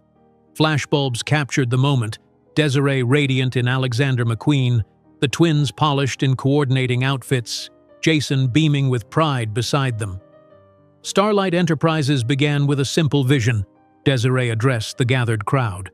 To create authentic connections through entertainment, to celebrate voices that had been marginalized, to build something that reflected the true diversity of our world. She paused, surveying the faces watching her, employees, clients, industry leaders, press. We built not to prove something to others, but to prove to ourselves what we always knew was possible. That vision has carried us from a tiny office in Queens to this moment, and it will carry us forward as we continue to expand globally. The tour that followed showcased the stunning new facilities, state-of-the-art recording studios, performance spaces, elegant conference rooms, and most proudly for Desiree, the on-site childcare center and wellness facilities that reflected her commitment to creating a humane workplace. The meditation room was Jason's idea, she explained to a journalist from Fast Company. The scholarship program for employees' children was mine. We believe success shouldn't require sacrificing family or well-being. Later that evening, as the celebration continued with a gala for clients and industry partners, Angela approached with uncharacteristic urgency. "Mrs. Williams-Johnson, we've just received a rather significant proposal. A client wants us to produce what they're calling the wedding of the century. The budget is, well, essentially unlimited." Desiree raised an eyebrow. "That's intriguing. Which client?" Angela handed her a thick proposal folder. It came through Amber Reed's management team. She's marrying into a prominent hotel family. They want full media coverage, international press, the works.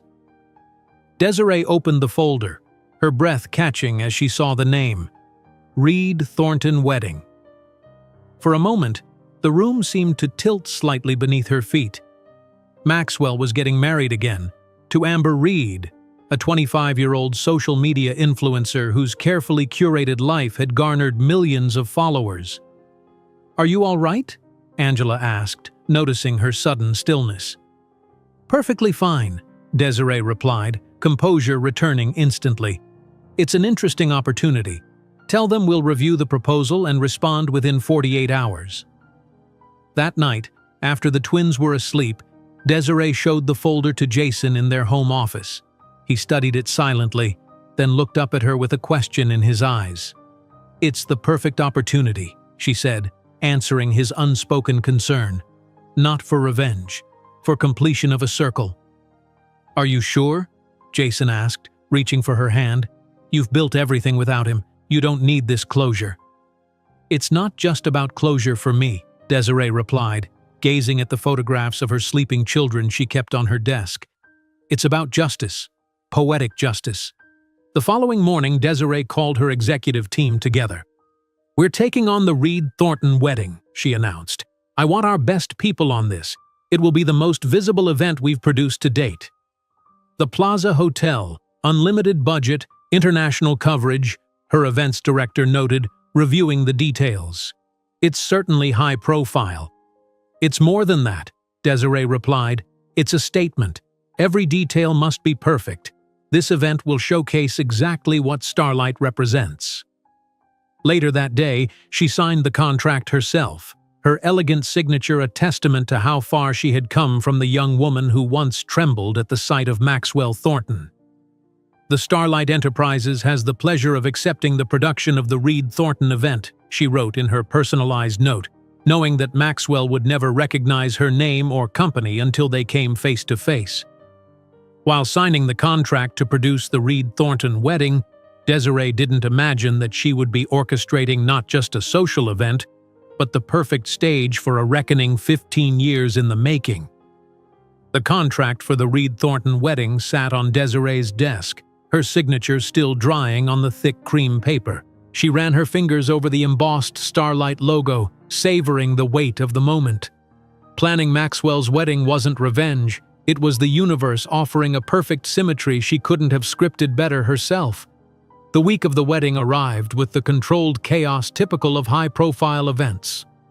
The Starlight team transformed the grand ballroom of the Plaza Hotel into a vision of ethereal elegance.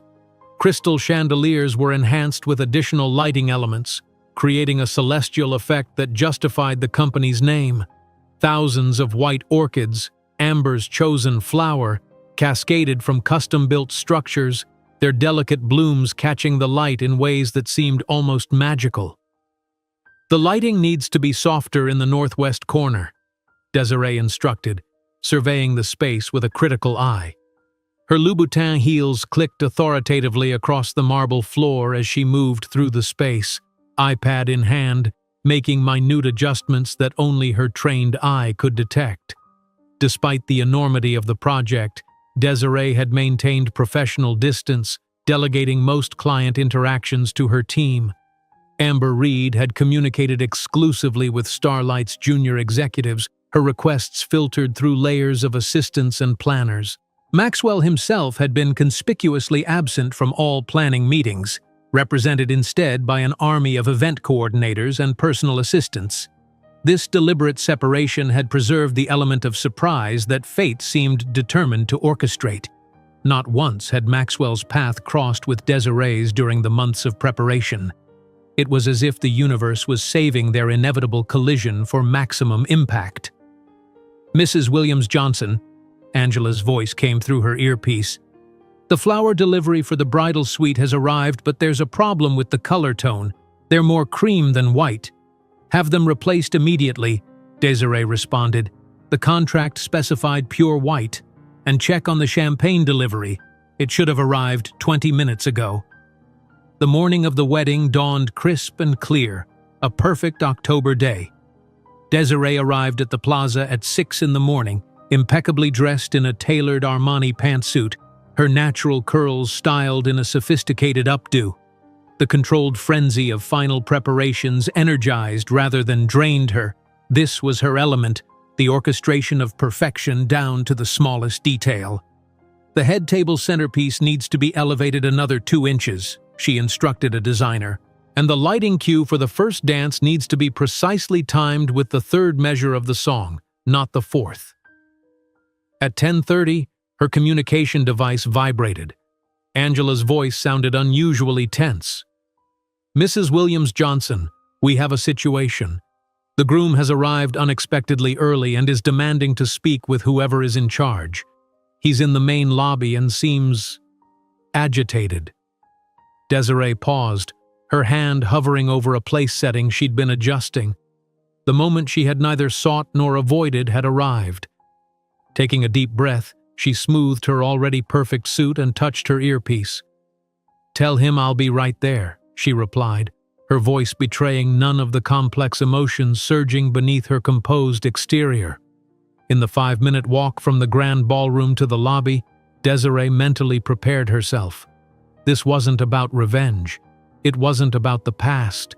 It was about demonstrating, through her mere existence, how profoundly wrong he had been about her. The plaza's majestic lobby gleamed with old-world luxury. Near the concierge desk stood a man with his back to her, gesticulating emphatically while speaking into a phone. Even from behind, she recognized the set of his shoulders, the way he ran his free hand through his hair when agitated. Mannerisms unchanged, despite the 15 years that had passed. "Mr. Thornton?" she called, her voice clear and professional. "I'm Desiree Williams-Johnson, CEO of Starlight Enterprises." Maxwell turned slowly at the sound of her voice. The phone he'd been clutching slipped from his grasp, clattering onto the marble floor. His face, once youthfully arrogant, now showed the effects of hard living and harder decisions, lines etched around his eyes, a certain heaviness to his features that spoke of dissipation rather than maturity. "Desiree?" His voice emerged as a hoarse whisper, eyes widening in shock as recognition dawned. She maintained a pleasant professional smile, as if they were merely acquaintances from a distant business conference rather than two people whose lives had collided with catastrophic consequences. "What an irony to find you here after all these years, Maxwell," she commented, her tone light but with an undercurrent of steel. "It seems you'll finally be paying for my work, since you never paid for what we made together." Color drained from Maxwell's face, then returned in a rush of red that climbed from his collar to his hairline. He bent awkwardly to retrieve his fallen phone, buying time to regain his composure. "I didn't know. My assistant handled the arrangements. If I had known." He stumbled over his words, the once smooth executive reduced to incoherent fragments. "If you had known that the insufficient girl now runs one of the country's premier entertainment conglomerates," Desiree supplied, her smile never wavering, "would you have chosen another company for your big day?" Maxwell's eyes darted nervously around the lobby, as if seeking escape routes. His gaze fixed momentarily on her left hand, noting the substantial diamond on her ring finger, then traveled over her designer suit, taking in the unmistakable aura of success that surrounded her. You've done well," he managed, the understatement almost laughable in its inadequacy. "I have," she agreed simply. "Starlight Enterprises is valued at over $3 billion now. We employ over 800 people across 3 continents."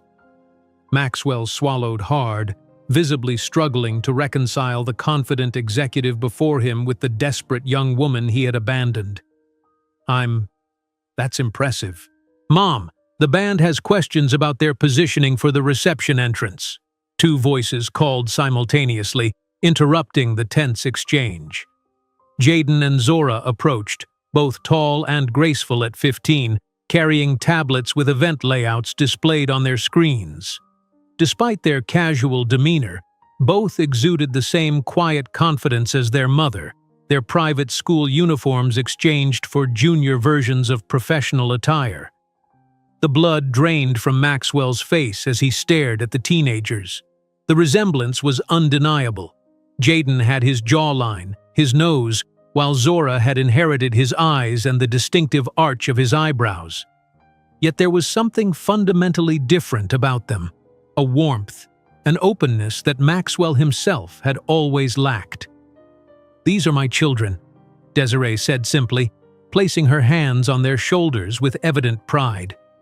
Jaden and Zora Williams Johnson, both students in the advanced program at Fieldston School, likely headed to Yale, according to their college counselors. The twins regarded the stranger with polite curiosity, unaware of the seismic revelation occurring before them. "Mr. Thornton is concerned about the floral arrangements, darlings," Desiree continued smoothly. "Would you mind checking if the white orchid installations have been completed according to specifications?" "Sure, Mom," Zora replied, while Jaden nodded, both turning with synchronized efficiency to attend to the task. As they walked away, Maxwell stared after them, his expression a complex mixture of shock, regret, and something that might have been longing. "They are," he began, his voice barely audible. "Impressive?" Desiree supplied. "Yes, they are. Jaden is a mathematical prodigy who's already taking college-level courses. Zora recently performed with the New York Philharmonic's Youth Orchestra at Lincoln Center. Do they know?" Maxwell couldn't finish the question. "That the man who told me they were a mistake never wanted to meet them?" Desiree's voice remained controlled, but her eyes flashed with momentary fire. "No. They have a wonderful father who adopted them and loves them unconditionally." The enormity of what he had discarded seemed to hit Maxwell all at once. He staggered slightly, bracing himself against a marble column. "I never thought—" "That's precisely the problem, Maxwell. You never thought about anyone but yourself." Their conversation was interrupted by the arrival of Amber Reed, surrounded by her entourage of stylists, photographers, and assistants.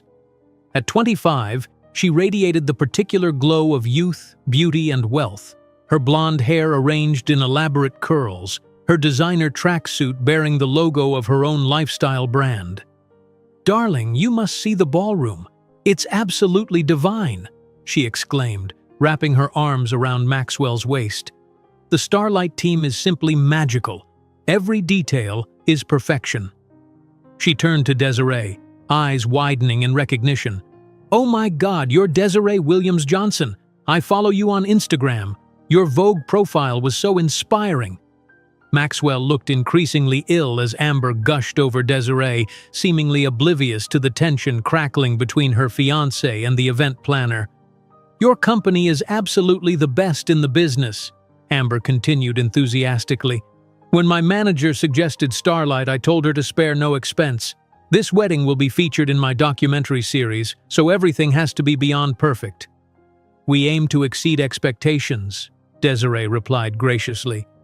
Maxwell's phone rang, offering temporary reprieve from the excruciating interaction.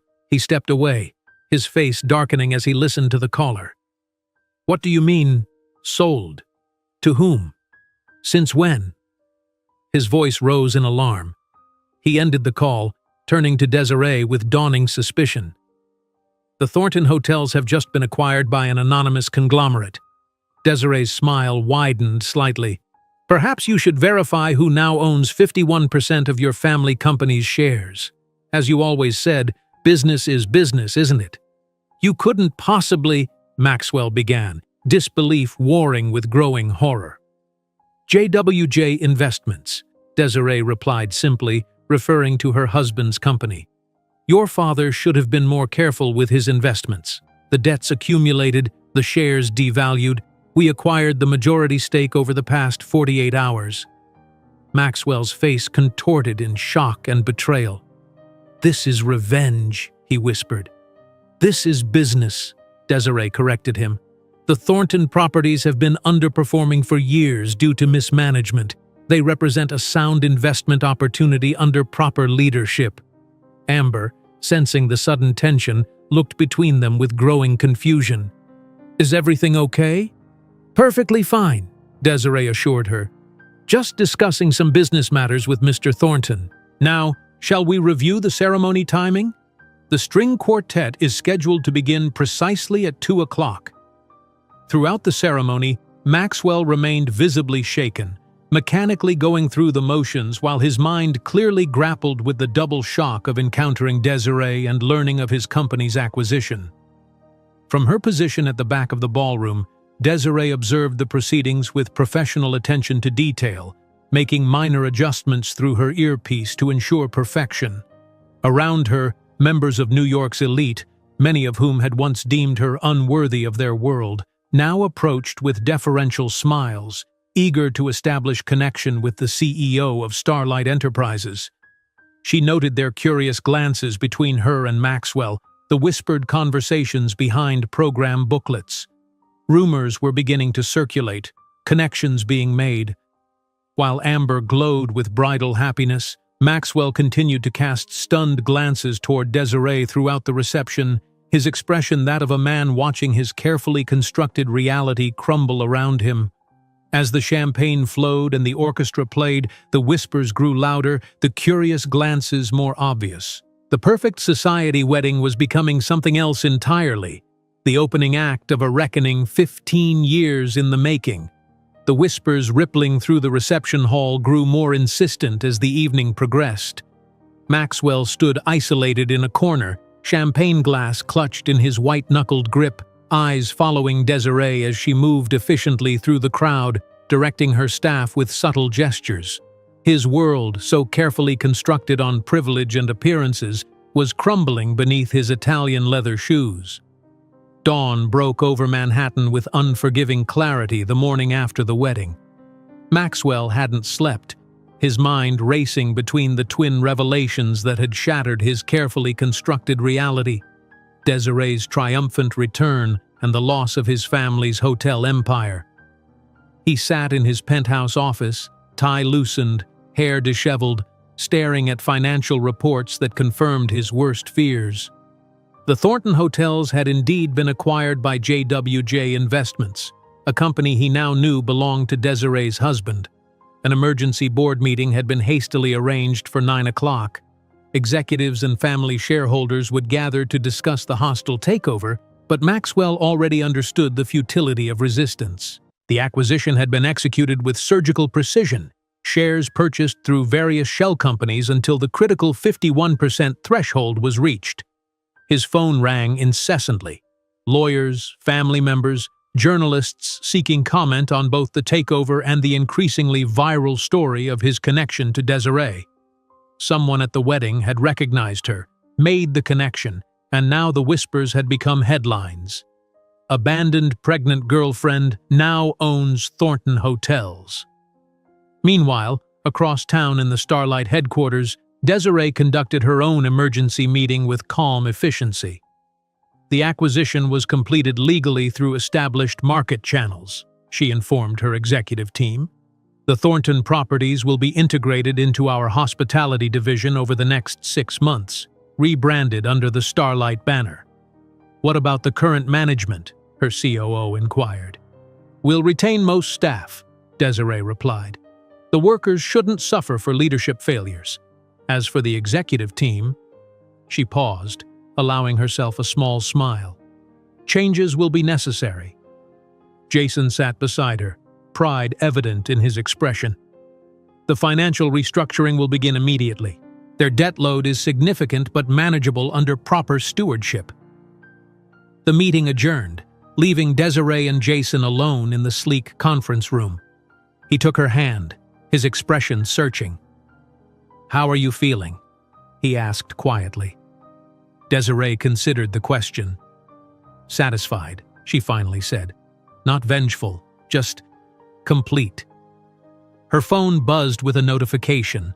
The first tabloid headline had appeared: Thornton Scandal, Hotel Heir's Secret Children Revealed at Wedding.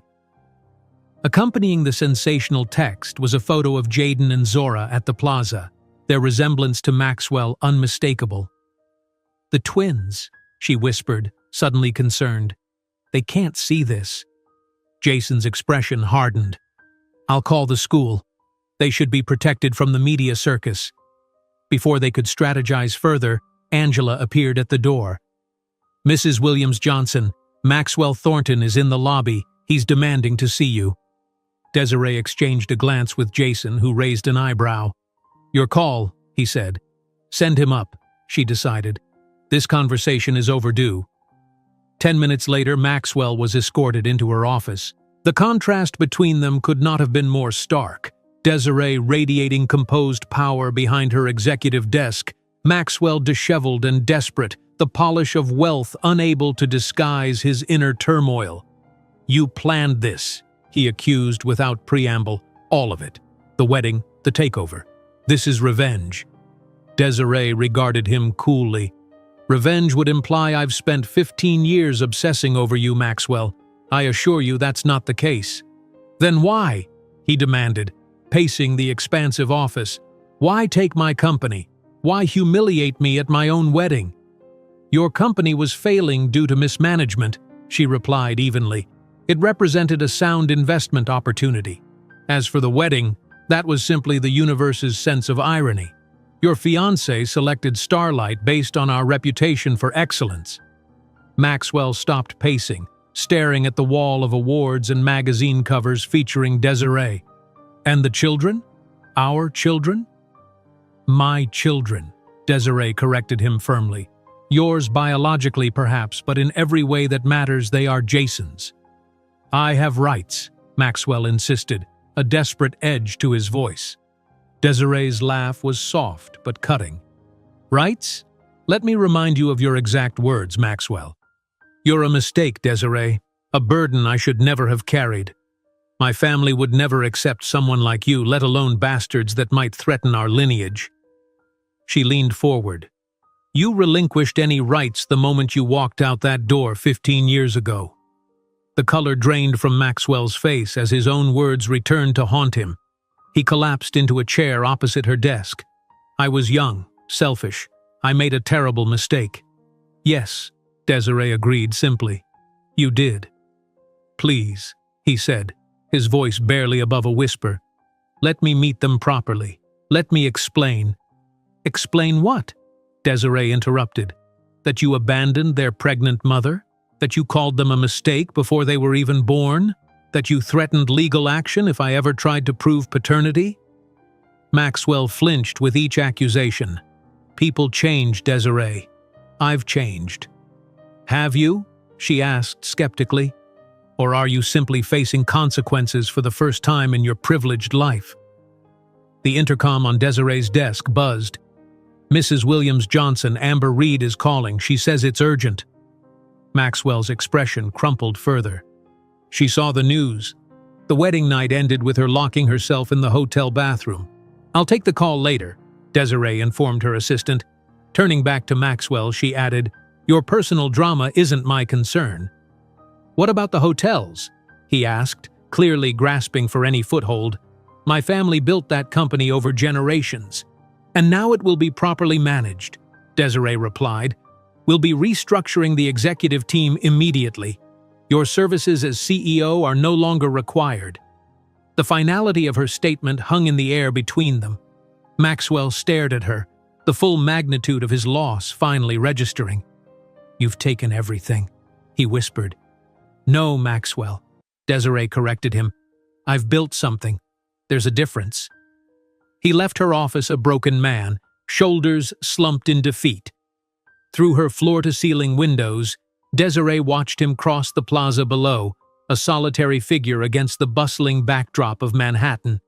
The media frenzy intensified over the following days. Business publications analyzed the brilliant strategy behind the Thornton acquisition, while tabloids feasted on the personal drama. Amber canceled their honeymoon, publicly announcing her need for space to process these shocking revelations about my husband's past. At the twin school, administrators implemented security measures to protect them from overzealous reporters. Desiree and Jason had sat them down the night after the wedding, explaining the situation with age-appropriate honesty. "The man at the wedding, the groom, is your biological father," Desiree had told them gently. "He and I knew each other before you were born." "Why haven't we met him before?" Jaden asked, his analytical mind immediately identifying the logical inconsistency. "He wasn't ready to be a father then," Desiree explained, carefully choosing her words. "He made choices that took him out of our lives." "But Dad is our real dad," Zora stated with certainty, reaching for Jason's hand. "Absolutely," Jason confirmed, squeezing her fingers. "Biology is just science. Family is love, commitment, showing up every day." The twins had processed the information with remarkable maturity, asking thoughtful questions but ultimately reaffirming their connection to Jason. Their resilience brought tears to Desiree's eyes. These remarkable children had inherited her strength along with Maxwell's features. 1 week after the wedding, Maxwell's persistence finally wore down Desiree's resistance. He had called daily, sent emails, even attempted to reach Jason directly. His desperation seemed genuine, and after consultation with her husband and therapist, Desiree agreed to one final meeting. She chose Rosa's restaurant as the location, the place where her rebuilding had begun, where she had found kindness when the world seemed determined to crush her. The restaurant had been closed for the evening to ensure privacy, with only Rosa herself present, insisting on personally serving them for old times' sake. Maxwell arrived punctually, dressed more casually than Desiree had ever seen him, in jeans and a simple button-down shirt. The past week had aged him visibly, new lines etched around his eyes, a certain hollowness to his cheeks. "Thank you for meeting me," he said quietly as Rosa showed him to the table where Desiree waited. "You've been persistent," she replied, neither warm nor cold. Rosa brought water and bread, patting Desiree's shoulder affectionately before retreating to the kitchen with a suspicious glare at Maxwell. "Who is she?" Maxwell asked, noticing the familiar interaction. "Rosa gave me a job and a place to live when I had nothing," Desiree explained. "When you left me pregnant and homeless, she offered kindness without judgment." Maxwell winced. "I've spent the week reading everything I could find about your journey. It's extraordinary what you've accomplished." It wasn't about accomplishing anything, Desiree corrected him. It was about surviving, and then ensuring my children would thrive. Our children, Maxwell said softly. Desiree's expression hardened. What do you want, Maxwell? You've called incessantly for a week. Here I am. He took a deep breath. I want a chance to make amends, to know my children, to show them, and you, that I've changed. Changed? Desiree repeated skeptically. Amber has moved out, according to the gossip sites. Your company is no longer yours. You're facing the consequences of your actions for perhaps the first time in your life.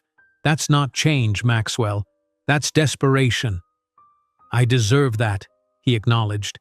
But please just consider allowing me to meet them properly, to be some small part of their lives. Desiree studied him, searching for sincerity beneath the practiced charm that had once captivated her. They're not your children, Maxwell. They're Jason's. A father isn't who provides DNA, but who wakes up for midnight fevers, who attends every recital and game, who teaches values and boundaries. You chose not to be that. I can prove I've changed, he insisted. Just give me a chance. Desiree smiled serenely. This isn't about revenge, Maxwell. It's about indifference.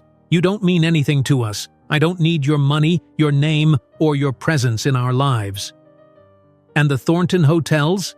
He asked, a last desperate gambit. They'll be reformulated, renamed, and integrated into our portfolio, she explained matter-of-factly. The employees will keep their jobs, will actually improve their benefits. As for you, the board voted unanimously for your removal as CEO. Maxwell's shoulders slumped in defeat. So that's it? 15 years of my life just erased? Perhaps you should try building something yourself this time, Desiree suggested, rising from the table. Without the family name or inherited fortune, it's surprisingly gratifying. She gathered her purse, leaving him alone at the table that had once been her workplace. Through the window she could see Jason waiting in their car, a solid, dependable presence that stood in stark contrast to the broken man behind her. While Jason, Desiree, Jaden, and Zora inaugurated the new pediatric wing of the Bronx Hospital financed by their family foundation the following week, Maxwell watched the ceremony on television from his new rented apartment, contemplating the empire he had lost and the family he would never know. The grand ballroom of the Plaza Hotel shimmered with hundreds of white orchids and Swarovski crystals, transforming the historic space into a winter wonderland that seemed to exist outside of time. The string quartet played Pachelbel's canon as waitstaff glided between tables, refilling champagne flutes and serving exquisite canapés. From her position near the entrance, Desiree observed the reception with the critical eye of a perfectionist, noting with satisfaction that every detail had been executed flawlessly. The master of ceremonies tapped his microphone, drawing the attention of the 400 assembled guests. "Ladies and gentlemen," he announced with practiced charm, "at the special request of our newlyweds, we have a surprise performance. Please welcome to the stage the CEO of Starlight Enterprises, Mrs. Desiree Williams Johnson." A ripple of surprise moved through the crowd. Maxwell, midway through a sip of champagne, choked audibly. Desiree made her way to the stage with unhurried confidence, her path illuminated by subtle spotlights that seemed to follow her naturally. As she ascended the steps, she removed her tailored blazer, revealing a stunning evening gown beneath, one that highlighted her advanced pregnancy, a detail that had been concealed by her business attire throughout the day. Maxwell's face drained of all color as he registered her silhouette.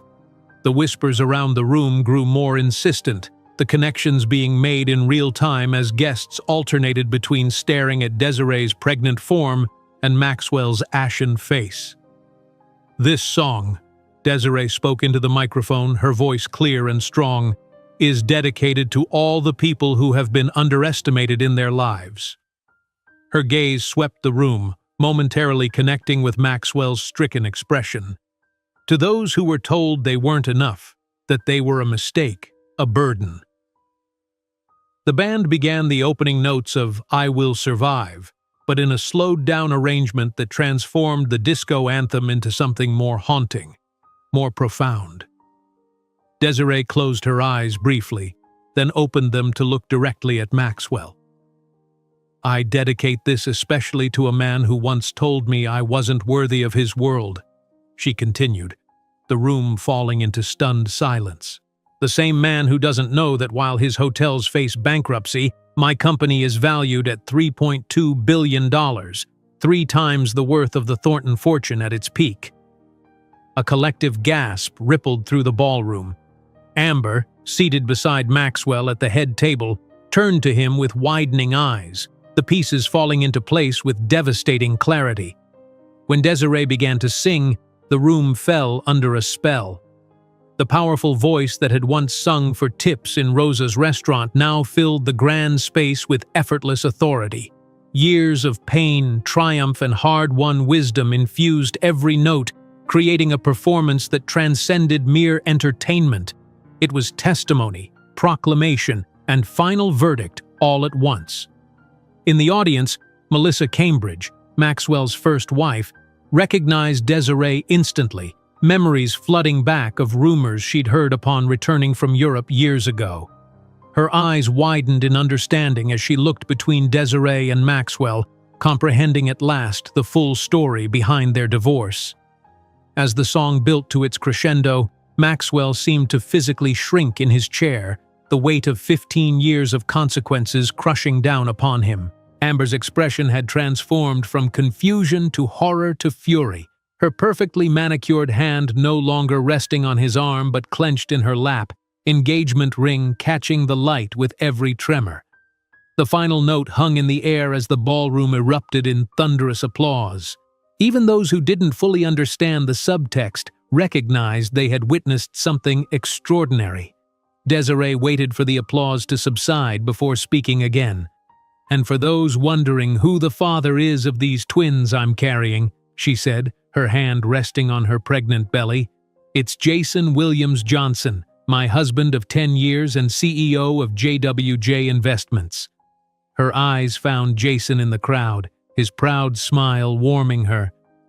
"The man who not only loved me when I had nothing, but who also adopted Jaden and Zora, the children who were rejected and who now run the youth division of the empire we built together." The spotlight found Jason, then shifted to where Jaden and Zora stood near the back of the room, their resemblance to Maxwell unmistakable yet somehow enhanced by the quiet dignity they radiated, a quality their biological father had always lacked. Amber rose abruptly from the head table, tears streaming down her face, ruining the makeup that had taken hours to perfect. Without a word to Maxwell, she rushed from the ballroom, followed immediately by her parents and bridesmaids, leaving her new husband alone at a table set for 12. The reception disintegrated rapidly after that. Guests murmured excuses and departed in clusters. The celebration transformed into something that felt more like a funeral for Maxwell's reputation. By midnight, the lavish space that had been booked until 2 in the morning stood nearly empty, staff clearing plates from abandoned tables while Maxwell sat alone, still in his wedding tuxedo, staring at nothing. The following morning, Desiree awoke to the buzzing of her phone. Headlines screamed across every tabloid and society page. Thornton abandons pregnant girlfriend who becomes billionaire and buys his company. Wedding nightmare. Bride flees after shocking revelation. Revenge served ice cold. Billionaire reveals secret past at ex's wedding. "Are you satisfied?" Jason asked, bringing her tea in bed, his expression neither judgmental nor approving, simply curious. Desiree considered the question seriously. "Not satisfied," she finally answered. "Complete. Like a circle that needed to be closed has finally found its endpoint." Over the next week, Maxwell made increasingly desperate attempts to contact Desiree. Bouquets arrived at her office hourly, each returned unopened. His emails went unanswered, his calls redirected to voicemail. When he appeared unannounced at Starlight headquarters, security politely but firmly escorted him out. On day 7, a delivery arrived at their home. a small, worn box containing the ultrasound image of the twins that Maxwell had tossed aside that snowy night 15 years earlier. Attached was a handwritten note. "I kept this. I don't know why. Maybe some part of me always knew I'd made the worst mistake of my life." It was this gesture, not the flowers or desperate messages, that finally moved Desiree to agree to one last meeting. She suggested Rosa's restaurant, now closed on Mondays, but opened specially for this occasion. The restaurant had changed over the years, expanded, renovated, yet still maintaining the warm authenticity that had made it a neighborhood staple. Rosa herself, now in her 70s but still sharp-eyed and protective, insisted on being present. "If he says one wrong word to you," she muttered while setting the table, "I still have my rolling pin." Maxwell arrived precisely on time, the Burberry coat and designer suit replaced by simple jeans and a button-down shirt. The past week had aged him visibly, new lines etched around his eyes, hair showing streaks of gray that hadn't been there before, shoulders rounded with the weight of public humiliation. "Thank you for seeing me," he said quietly as he sat across from Desiree. "I almost didn't," she replied honestly. "What do you want, Maxwell?" "To apologize," he began, then shook his head. "No, that's not enough. To beg forgiveness? To make amends? I don't know if there are words for what I need to do." "There aren't," Desiree confirmed. "Some wounds don't heal with words." Maxwell nodded, accepting this truth. "I made the greatest mistake of my life," he confessed, his voice breaking. "Please, let me try to compensate in some way. Let me meet my children, properly meet them." "They aren't your children, Maxwell," Desiree said, her voice gentle but firm. "They're Jason's. A father isn't who provides DNA, but who wakes up in the middle of the night for fevers, who attends every recital and game, who teaches values and boundaries. You chose not to be that." "But I've changed," he insisted, leaning forward. "I can prove it." Desiree studied him thoughtfully.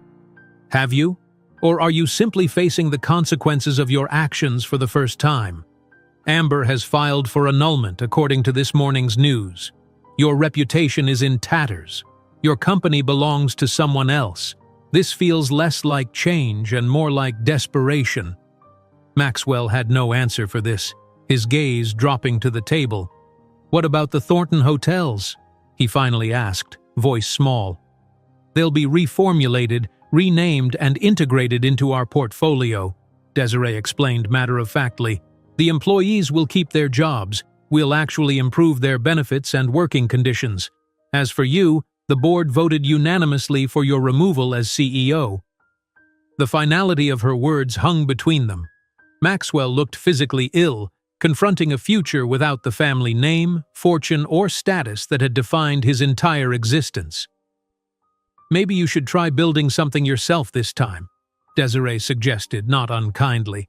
"Without the family name or inherited wealth, it's surprisingly gratifying." As she stood to leave, Maxwell asked one final question. "Is this about revenge, Desiree? Have you spent 15 years planning my downfall?" Desiree smiled, a genuine expression free from malice. "No, Maxwell.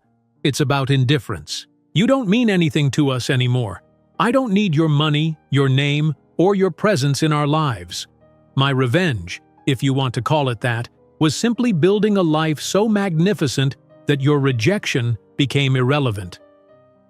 The following week, the Williams-Johnson family appeared at the opening of a new pediatric wing at Bronx General Hospital, funded entirely by their family foundation. Photographs of the event showed Desiree and Jason cutting the ribbon, flanked by Jaden and Zora, all four radiating the special glow of people secure in their purpose and place in the world. In his rented one-bedroom apartment on the Upper East Side, Maxwell watched the ceremony on television, nursing a glass of scotch as he contemplated the empire he had lost and the family he would never know. The irony wasn't lost on him. He who had once declared Desiree not enough for his world now found himself excluded from the far more significant one she had built. In the Starlight office, displayed prominently on Desiree's desk, a simple frame contained the ultrasound image of her new twins, positioned beside the older yellowed one, a reminder not of what she had lost, but of how much she had gained. Her revenge wasn't humiliating Maxwell, but simply proving that she had always been far more than he could ever measure. If you enjoyed today's video, I'm sure you'll love the next one. Don't waste time. Just click on the screen